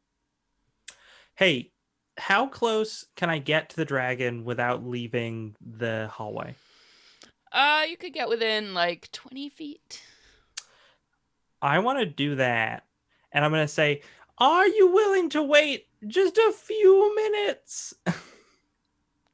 Aiden goes, okay. I'm gonna get his. Grandmother, go. Do. I'm gonna get his. Find us the secrets and bring them back. As the winter breeze brings secrets to those who listen correctly. Yeah. Quit your yapping. She walks over as close to the dragon as she can get, and is then going to ritual cast detect magic. Ah, okay. Yeah, so you take the time to make your symbols to get your magic aura. And as you do so and your eyes open up and that magic permeates the area, you see that there is a shitload of illusion magic that is surrounding this dragon here. Like the whole thing is cloaked in illusion magic. That shines real bright. There are a couple other like minor magics scattered around the room, like some maybe magic trinkets, but that is the big thing that catches your attention. So she's gonna turn to them. She's gonna be like, "The dragon's not real. All we have to do are kill all of the kobolds. Bane That might kicks still the be door difficult." open. Love it. All right, so you go and immediately bam. Yeah, so the door goes flying open, and all of a sudden, like 10 pairs of kobold eyes are just looking at you from the circle in the center of the room. They go, "What the hell?" And everybody roll some initiative. Do we get a surprise round? They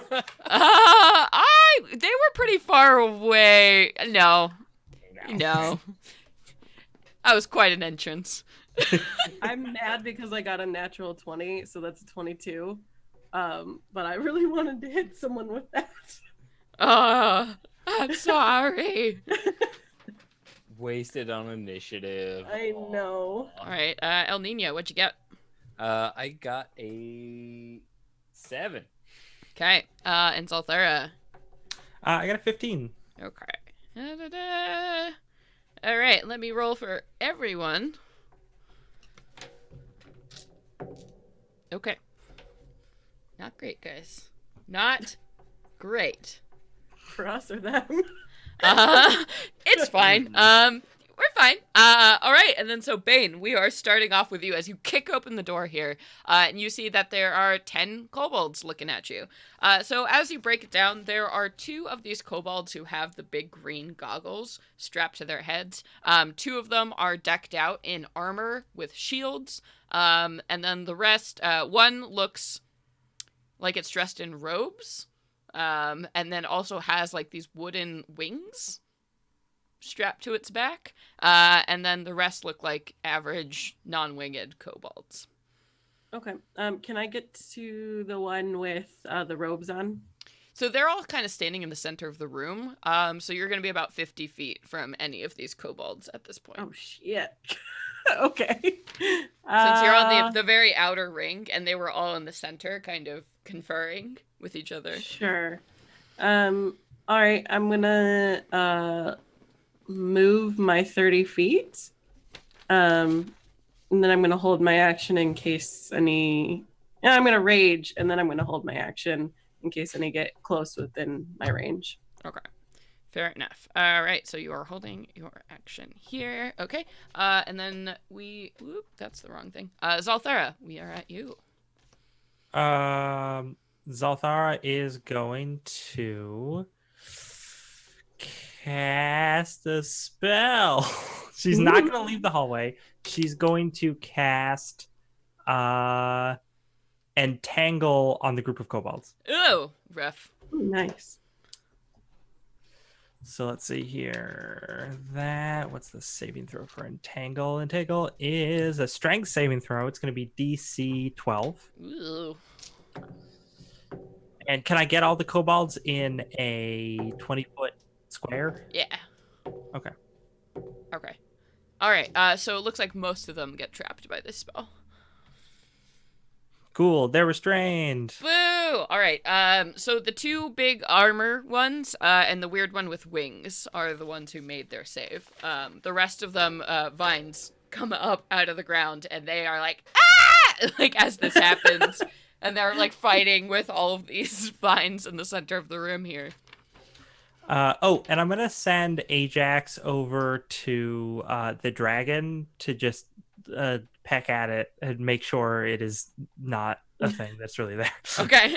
All right. Yeah. So as you send Ajax flying over, Ajax goes and pecks into the dragon, and immediately pain registers in your mind as something metallic hits the end of his beak and super hurts. Yeah.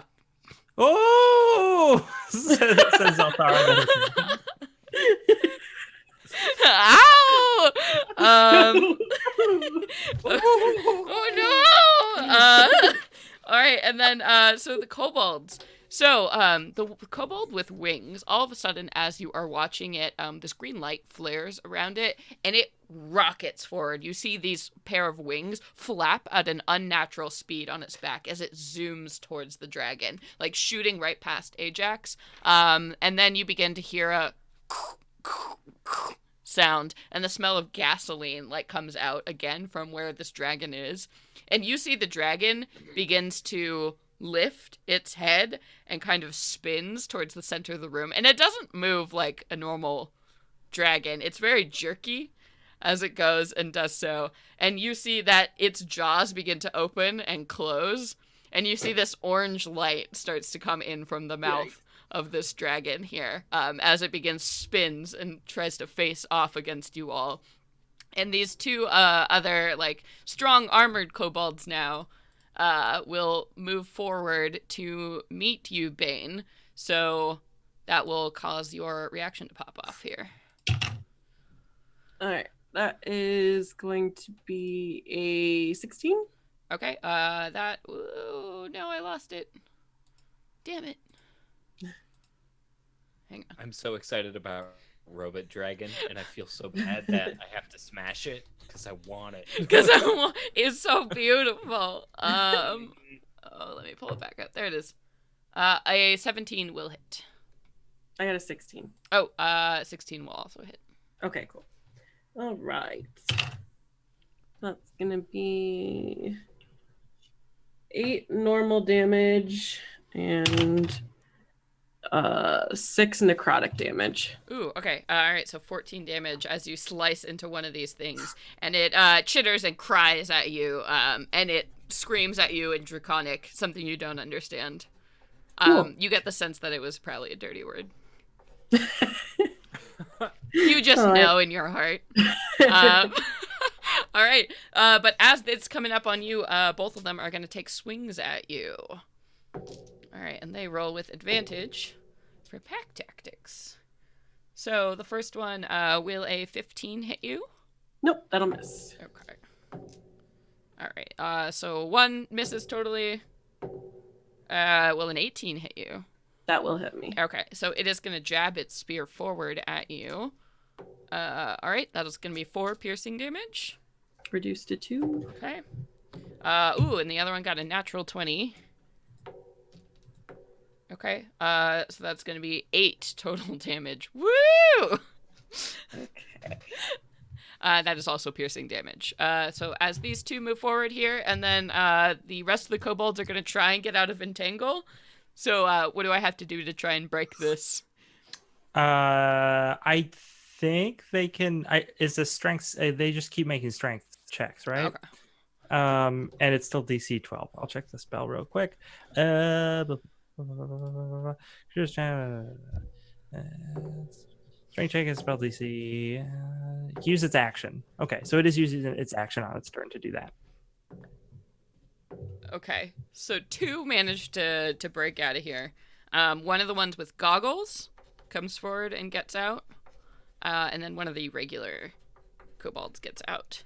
But the other 5 are still totally just like wallowing around in the center of the room, completely wrapped up and screaming and cussing real loud. All right, and then El Nino, we are to you.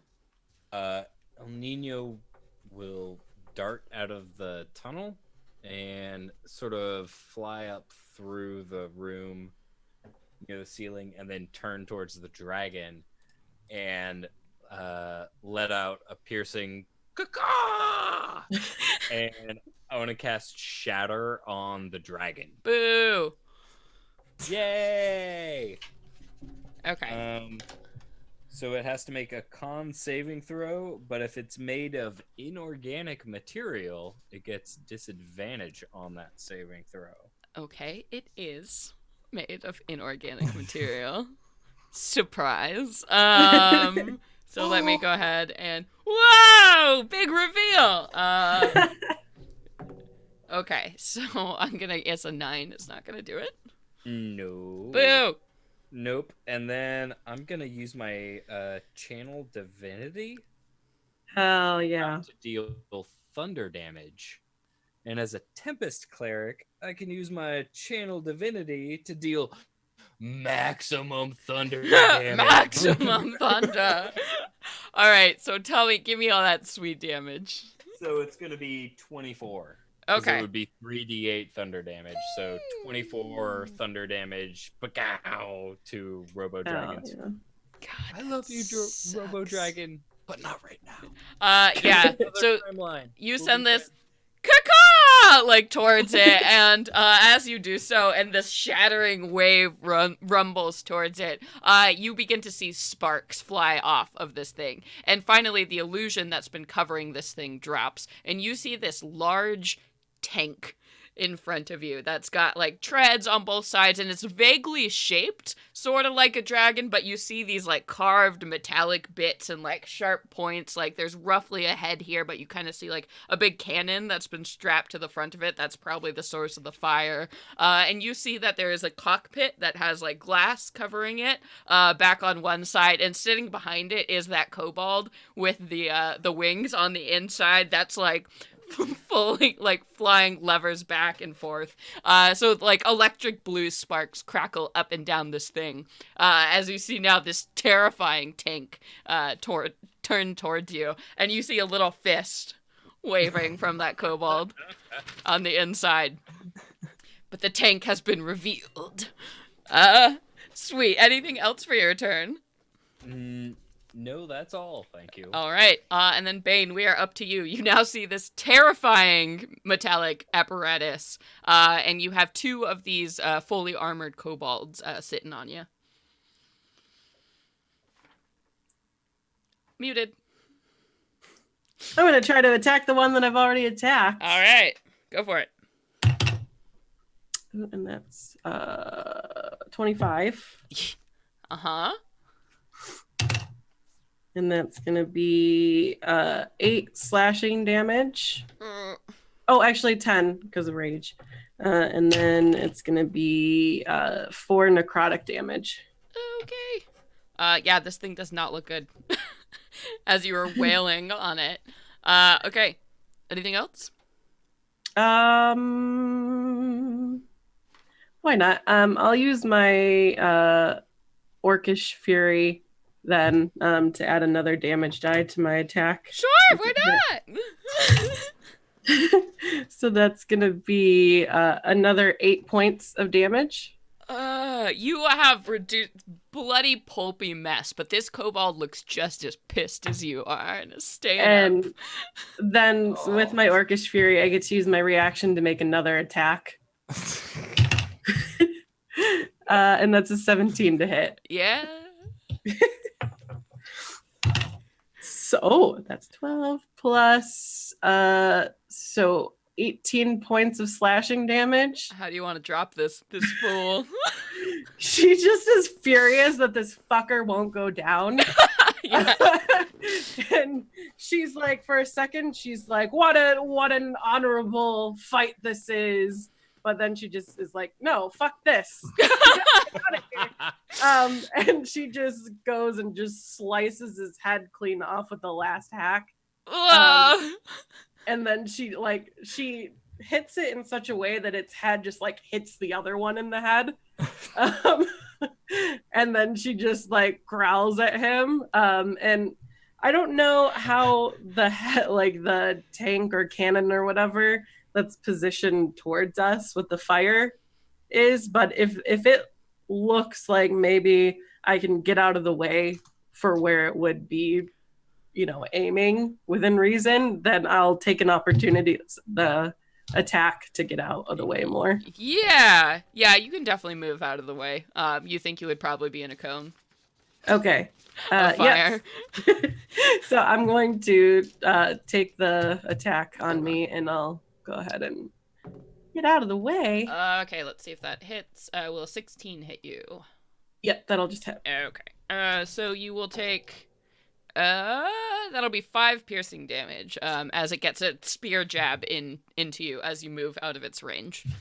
Okay. Okay, and then we are moving to... Wait, why do I keep looking at the wrong thing? Oh, okay, Zalthara. Zalthara's like, oh, it's made of metal. I have an idea. And then she calls to Bane, oh dear, you're doing so well. I'm just going to have to drop those vines for just a little while. It's fine, Mom. Okay, ma'am. And then Zalthara turns her attention towards the giant mechanical thing, and she reaches into her bag and takes out a piece of iron and some flint and tinder and just lights a flame underneath it and gets it nice and hot and speaks the magic words. No! And then casts heat metal on the dragon robot. Oh, this sucks. Yep, okay. So the kobold that's piloting it immediately takes 2d8 fire damage when I cast the spell. Oh, man. Yep. So that's 11 fire damage. Oh, yeah. And then on my later turn, I can keep concentration on my later turns. I can deal him an extra 2d8 fire damage as long as he remains in contact with the robot dragon. Yep. All right, let me look at that. Okay. Damn. Okay. You begin to hear like sound coming from the inside of the tank as things are heating up, and you see, just this whole thing is like starting to turn this metallic, like orange color of like newly heated iron. As you light up this tank here. And you can see, the thing piloting inside is trying to, like, take off seatbelts and buckles and trying to figure out how to get out of this thing. Okay, so the entangle drops? Yes. Okay. All right, anything else? Ajax is going to fly over to Bane and just land on their shoulder. Okay, sweet. All right, and then the tank starts like moving kind of erratically back and forth before finally like kind of deciding on a course, and it is going to go ahead and aim towards El Nino, who is kind of hovering up above, and it is also gonna hit El Nino, and I believe Zalthara is standing right there by him as well. So let me pull up my stats right here. Yes. Everybody make dexterity saving throws, except for Bane, who definitely moved out of the way.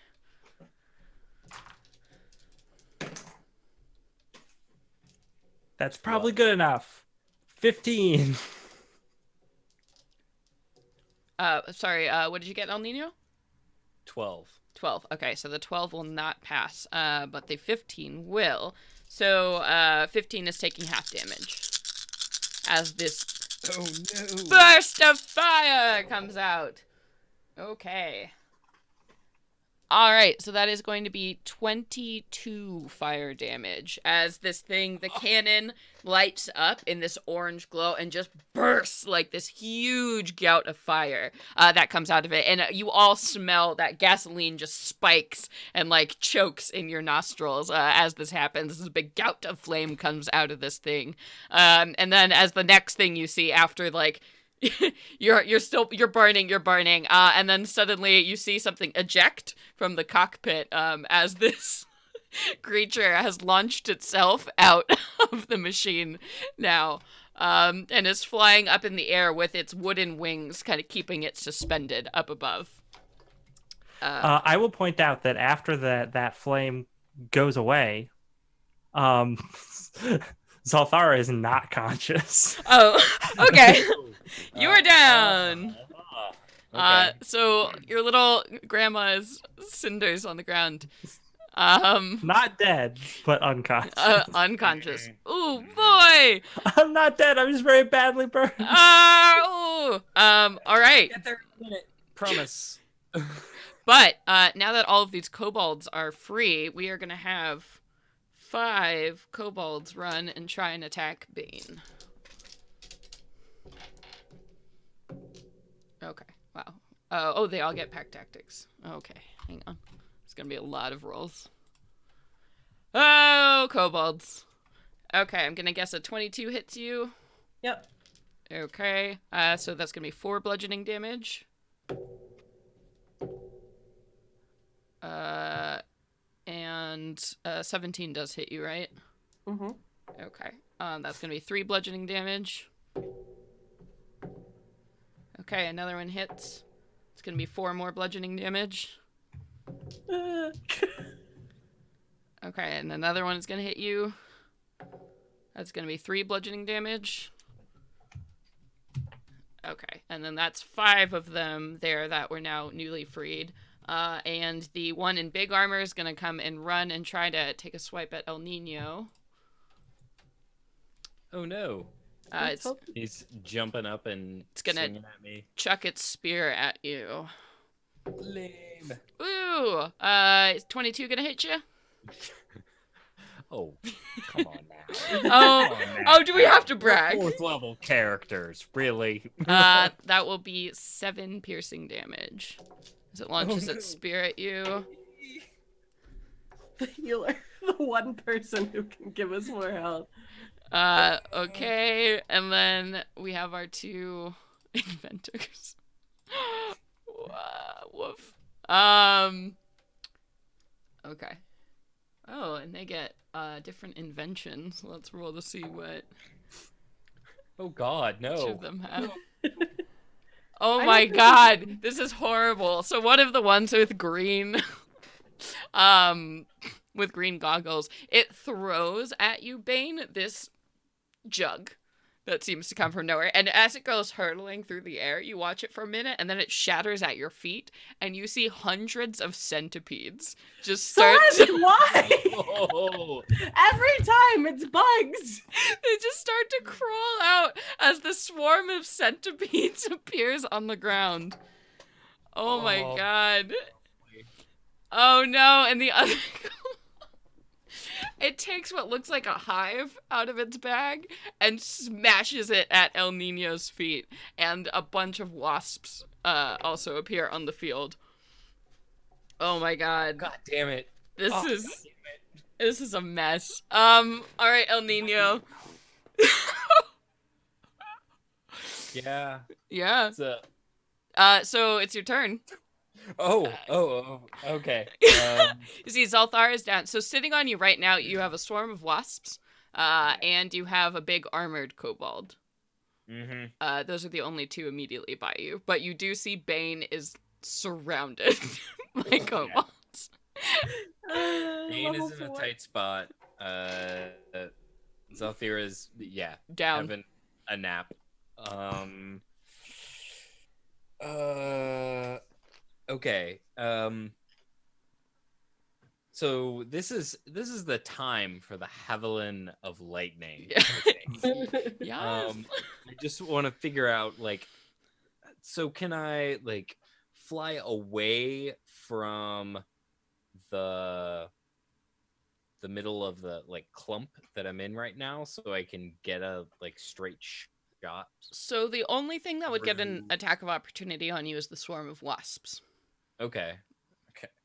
God, I only have 2 HP left. Oh no. I can't Poor even just Dad. be like, You yeah, I gotta can heal crank a yourself, swarm bro. of Because if you go down, none of us have healing.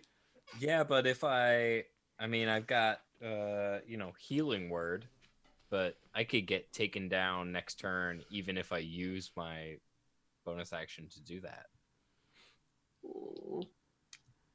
But it is a bonus action. Okay, so here's what I'm gonna do. I'll use my other 2nd level slot to cast Healing Word on myself. So,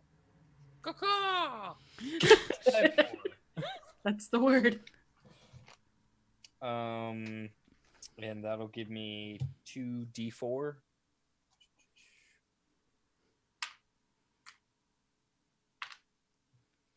So plus so it'll be 7 HP back. So that brings me up to 9. Then I'll fly out, and then I'll use my attack for the Javelin of Lightning to beam through these beefy kobolds. Sure.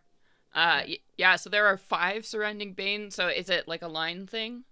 Yeah, it's a line. So it's basically you throw the javelin and it acts like casting lightning bolt along the line that you throw the javelin. Got it. Okay, so I'll say you can get the beef kobold and then 2 of the regular kobolds. Sweet. So I still have to make an attack against the beefy one, which would be a 20. Yeah. Yes. Okay. So then everything in... Let's see. I rolled so bad. Don't even... Okay. I didn't make it. I promise. Why?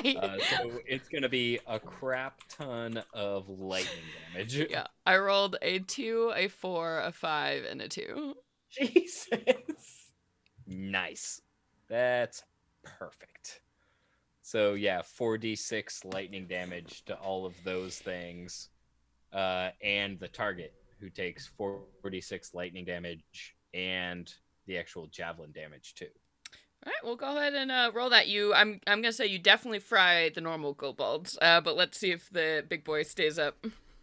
Okay. So that'll be a d6 for regular damage. So 9 piercing damage, and then 1, 2, 3, 4, and 4, 8, 12 lightning damage. Ugh. Well, he's still up, but he does not look happy whatsoever, and you instantly just fry 2 of the kobolds that were surrounding Bane. So left on the field now, we have 1 beef boy kobold, we have 3 normal kobolds, we have 2 inventors, and then we have the one that's flying up above the tank. And the tank is now too hot for it to get inside. All right. Yeah. Anything else? How close is the one that's flying up above the tank to me? Let's say 30 feet.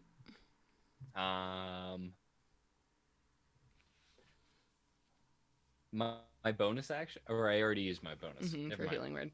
Yep. Okay. Bane, we're at you. So you now have 3 kobolds surrounding you. Okay. I'm gonna try to attack Strong Boy. Yep.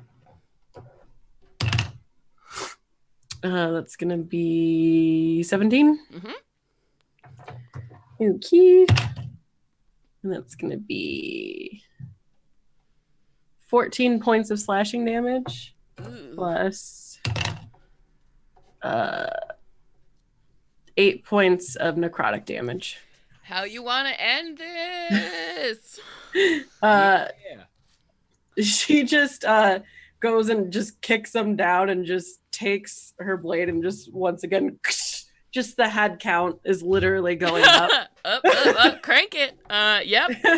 Yep, so you decapitate the second big beef boy. And she just screams, "Guts!" Ah! Yes! Yes! And that's gonna be my turn. All right, perfect. Zalthara, give me a death saving throw. Yeah, I'm Yeah. a frail old woman. I fail with a 5. Oh no! You're one step closer to death. I got you next turn. Oh no. All right, so yep. That happens. Okay, and then we are at the kobolds. So the 3 kobolds that are still sitting on you, Bane, are going to try, and these are just the normal boys now. Natural 20. Okay. but it's like a D4. Let's see. Stabbing me with daggers. Yeah, they are just. Okay, that'll be 3 piercing damage. Okay. The second one will not hit you. Another natural 20. I'm so sorry. Wow. The dice giveth and the dice taketh away. That'll be 4 piercing damage. Okay. Whoa. That's right. All right. So those are the 3 kobolds. And then at this point, you see the 2 kobolds with glasses. They run. They book it like outside. And they seem to grab a couple things off the table. They scoop them into their arms and then start to book it out of this room here. And the one flying up above is going to look down at the tank and look pretty pissed. And then it is going to try. Oh, at the risk of getting everyone killed, I will point out the tank is rapidly cooling because that's a concentration spell and I'm unconscious. Mm-hmm. Yep. Yep. So it looks down at the tank. It still sees that it's like hot orange and chitters to itself. Though it is definitely staying by the tank here. And it is going to go ahead and try and cast Firebolt at El Nino. No. Ooh. Is a 17 going to hit you, friend? It will. Okay. All right. So that is going to be 4 points of fire damage as it throws a firebolt in your direction. Okay. Okay. And then El Nino, we're back at you. Oh, man. So there are 3 kobolds left on the field that are surrounding Bane, and there's the sorcerer kobold hovering above the tank. Okay.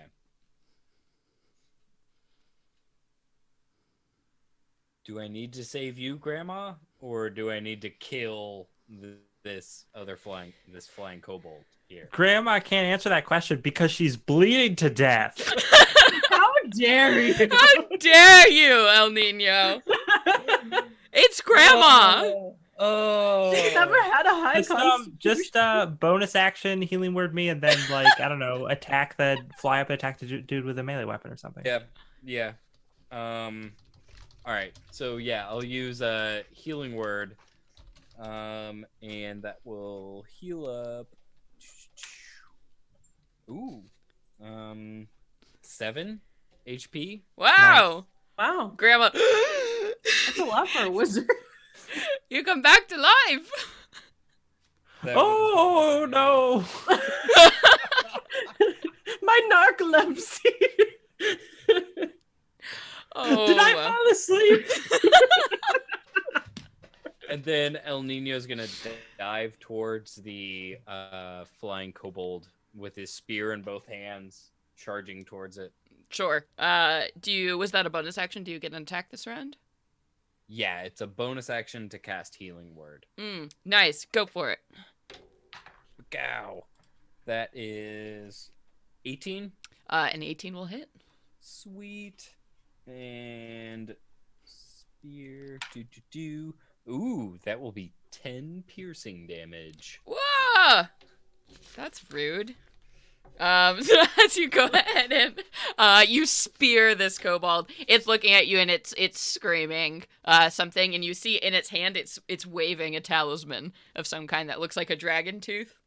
Uh-oh. It looks very, very threatening. Mm-hmm. My necklace. I already used my bonus action, but I want to grab it with my talons. You can't. Yeah, it's waving it above its head, mocking you. All right, and then Bane, we are at you. There are 3 of these little kobolds surrounding you. How far away is the flying one? Let's say 30 feet, and it's up in the air like 10 feet. Okay. I can make a javelin attack at disadvantage. Okay. I'm gonna do that. Okay, that's gonna be a 16. That will hit. Nice. Okay, and that's D6. That's 2 plus 4 is 6 plus 2 for rage is 8, and then so 8 slashing or piercing damage and 5 necrotic damage. Oh, damn it. How do you want to kill it? There's 1 damage over what you need. Bane just sees, like, looks up to look at her companions and see how they're doing, and sees it waving this necklace around, and she loves her accessories. So in rage, she just takes that javelin, her muscles swelling, and just spears it just straight through the neck. Yep, and it just and sticks like against a wall, and you see its talon holds onto the necklace for one more moment, and then it drops, and you hear like a clink, clink, clink sound on the ground as it falls. Super dramatic. Anything else, Bane? You still have these 3 kobolds sitting on you. She's just gonna, having just speared this motherfucker and knocked 2 heads off people, just roar at them and try to see if she can get them to run away from her. Yeah, go ahead and get an intimidate check for me. Oop, shit. Roll with advantage after just doing that. Well, I just dropped my other d20. Okay, well, that's a 2, or no, with advantage, that's 11. Okay, you know, I got a natural 1 on that. So, they look at what you've done, and they all look at each other, and they go, retreat, retreat, retreat, and like start, chirping, yelling at each other, and trying to climb all over each other, looking at all the dead bodies. They're trying to follow after where those kobolds ran. Okay, out I'm of gonna the room. take an attack of opportunity on one of them. Oh! That's gonna be 14. Yeah. Okay.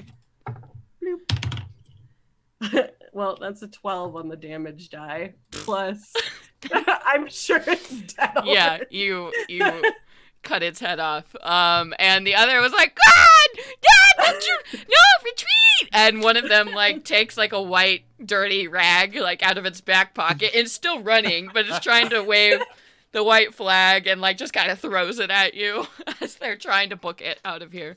And then Zolthara, we are at you. The last 2 kobolds are trying to run away. But Get him, Grandma.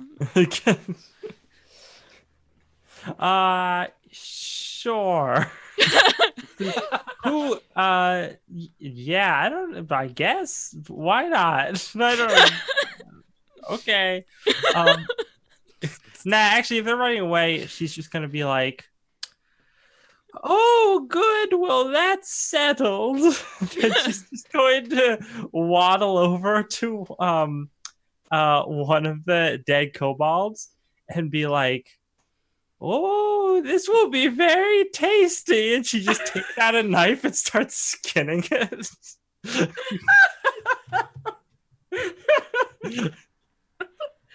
Oh, I hate Grandma's cooking.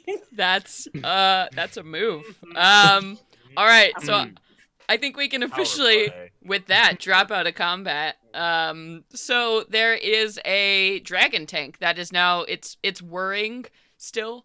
So the engines are still on, so it's kind of like sputtering in the corner at this point, just like vibrating like one of these massive machines is wont to do. Again, that smell of gas is clearly coming off of this machine now. And down the tunnel, those 2 inventor kobolds went with those 2 surviving members. So is there a tunnel out of here that this dragon engine can travel through? So when you were walking down this tunnelway, you noticed that the floor had been like flattened out and had a bunch of grooves on it that kind of led towards that gray area back in the Roper chamber. Okay. I'm gonna go pick up the necklace because it's pretty. Yeah, and as you do so, you get a vibe off of it. It's hard to say what it... Like, I don't know, if Bane has ever picked up, like, a magic item, there's just, like, something about this necklace that reads as magical to you. Okay. Well, Grandma, I think it's magical. Do you know anything about this? I just thought it was pretty, but now I'm like, bonus. Zolthara looks up and she's just holding like a spleen. And Bane is just like, guts. she's like, not now, dear. I'm busy getting ingredients. Okay. However, and then she looks over towards the tank and she's like, that is an abomination. And she casts heat metal on it again in an attempt to melt it down. Oh What? I wanted sweet wheels, Grandma. You're not old enough. You're not old enough to drive. You know? Yeah, I mean, if you want to keep spamming some spells and whatever, you can definitely destroy this thing. Bane is like throwing a About rage to make a temper mess. tantrum on the side. Yeah. Yeah, so, I mean, essentially, if you spend some time investigating this cavern, everything going on, it looks like you can find, like, the tread paths that this tank takes. They roll it out. That gray area in the Roper chamber leads out to that large balcony where the dragon is seen all the time, so you can see where the tank rolls in and out. If you spend some time figuring out the amulet, you can tell that when you have it, you can cast Fly once per day on yourself, and it seems to be attuned to the tank. So maybe that's how they got it to fly. You could have had a fucking dragon. You could have, Grandma, you're ruining my Grandma, Oh, but no. Grandma melts the tank. And further investigation of this Melts a lot. and further investigation of this chamber reveals that way back at the beginning there's this large storage area where you can find tons and tons of goods, food stuff, weapons that have been stolen and hoarded over time by the villagers. And now you I have to carry this all Yeah. myself. And yep, no tank to help you fly down. And you swear that as you investigate the balcony, you see what looks like a tiny hot air balloon just disappearing off into the Those distance. bastards. And you all have successfully defeated Dragon on the Mount. Congratulations, everybody. You helped save the village of Long Saddle. You eventually make your way back, Bane carrying everything to the villagers. They are so grateful to learn that their troubles are now over, and hopefully they will never see those pesky kobolds ever again. Congratulations, everybody! Yay! Yay! I'm so glad I didn't kill you. I thought you were gonna. I was a little bit scared towards the end there.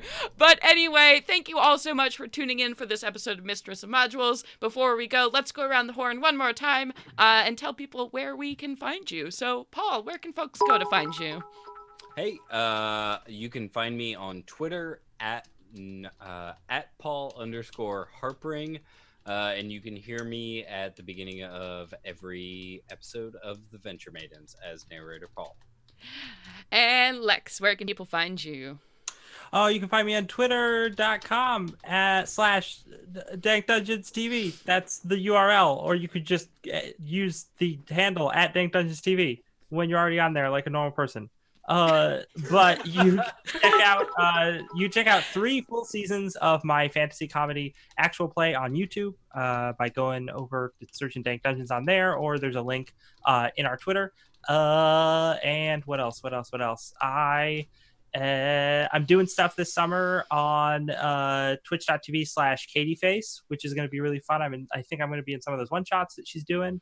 And I have a super secret, amazing game that I'm running this summer, but I can't say anything else about it. So watch my Twitter for details. Oh no! Secrets are fun! All right, and Katie, where can folks go to find you? Hi, you can find me on Twitter at lazy_mermaiden. You can also find me here every Monday playing Rise of Tiamat with Celeste and Ted and some other faces. And you can also find me every other Wednesday on Venture Maidens now, which is super exciting and new. Yeah, and my name is Celeste Conowich. You can find me on Twitter at @CConowich. That's the best way to hear about all the other D&D I do. Like Katie mentioned, I am the dungeon master for the actual play podcast Venture Maidens. Find us at Venture Maidens. I also am on a show called DM's Block, which you can also find out in the podcast world, and one of the hosts for D&D Community, which is on the Wizards of the Coast, a monthly community talk show. So find me there. And this channel, this is Nerd Immersion. We do a lot of stuff here. We love of Dungeons and Dragons.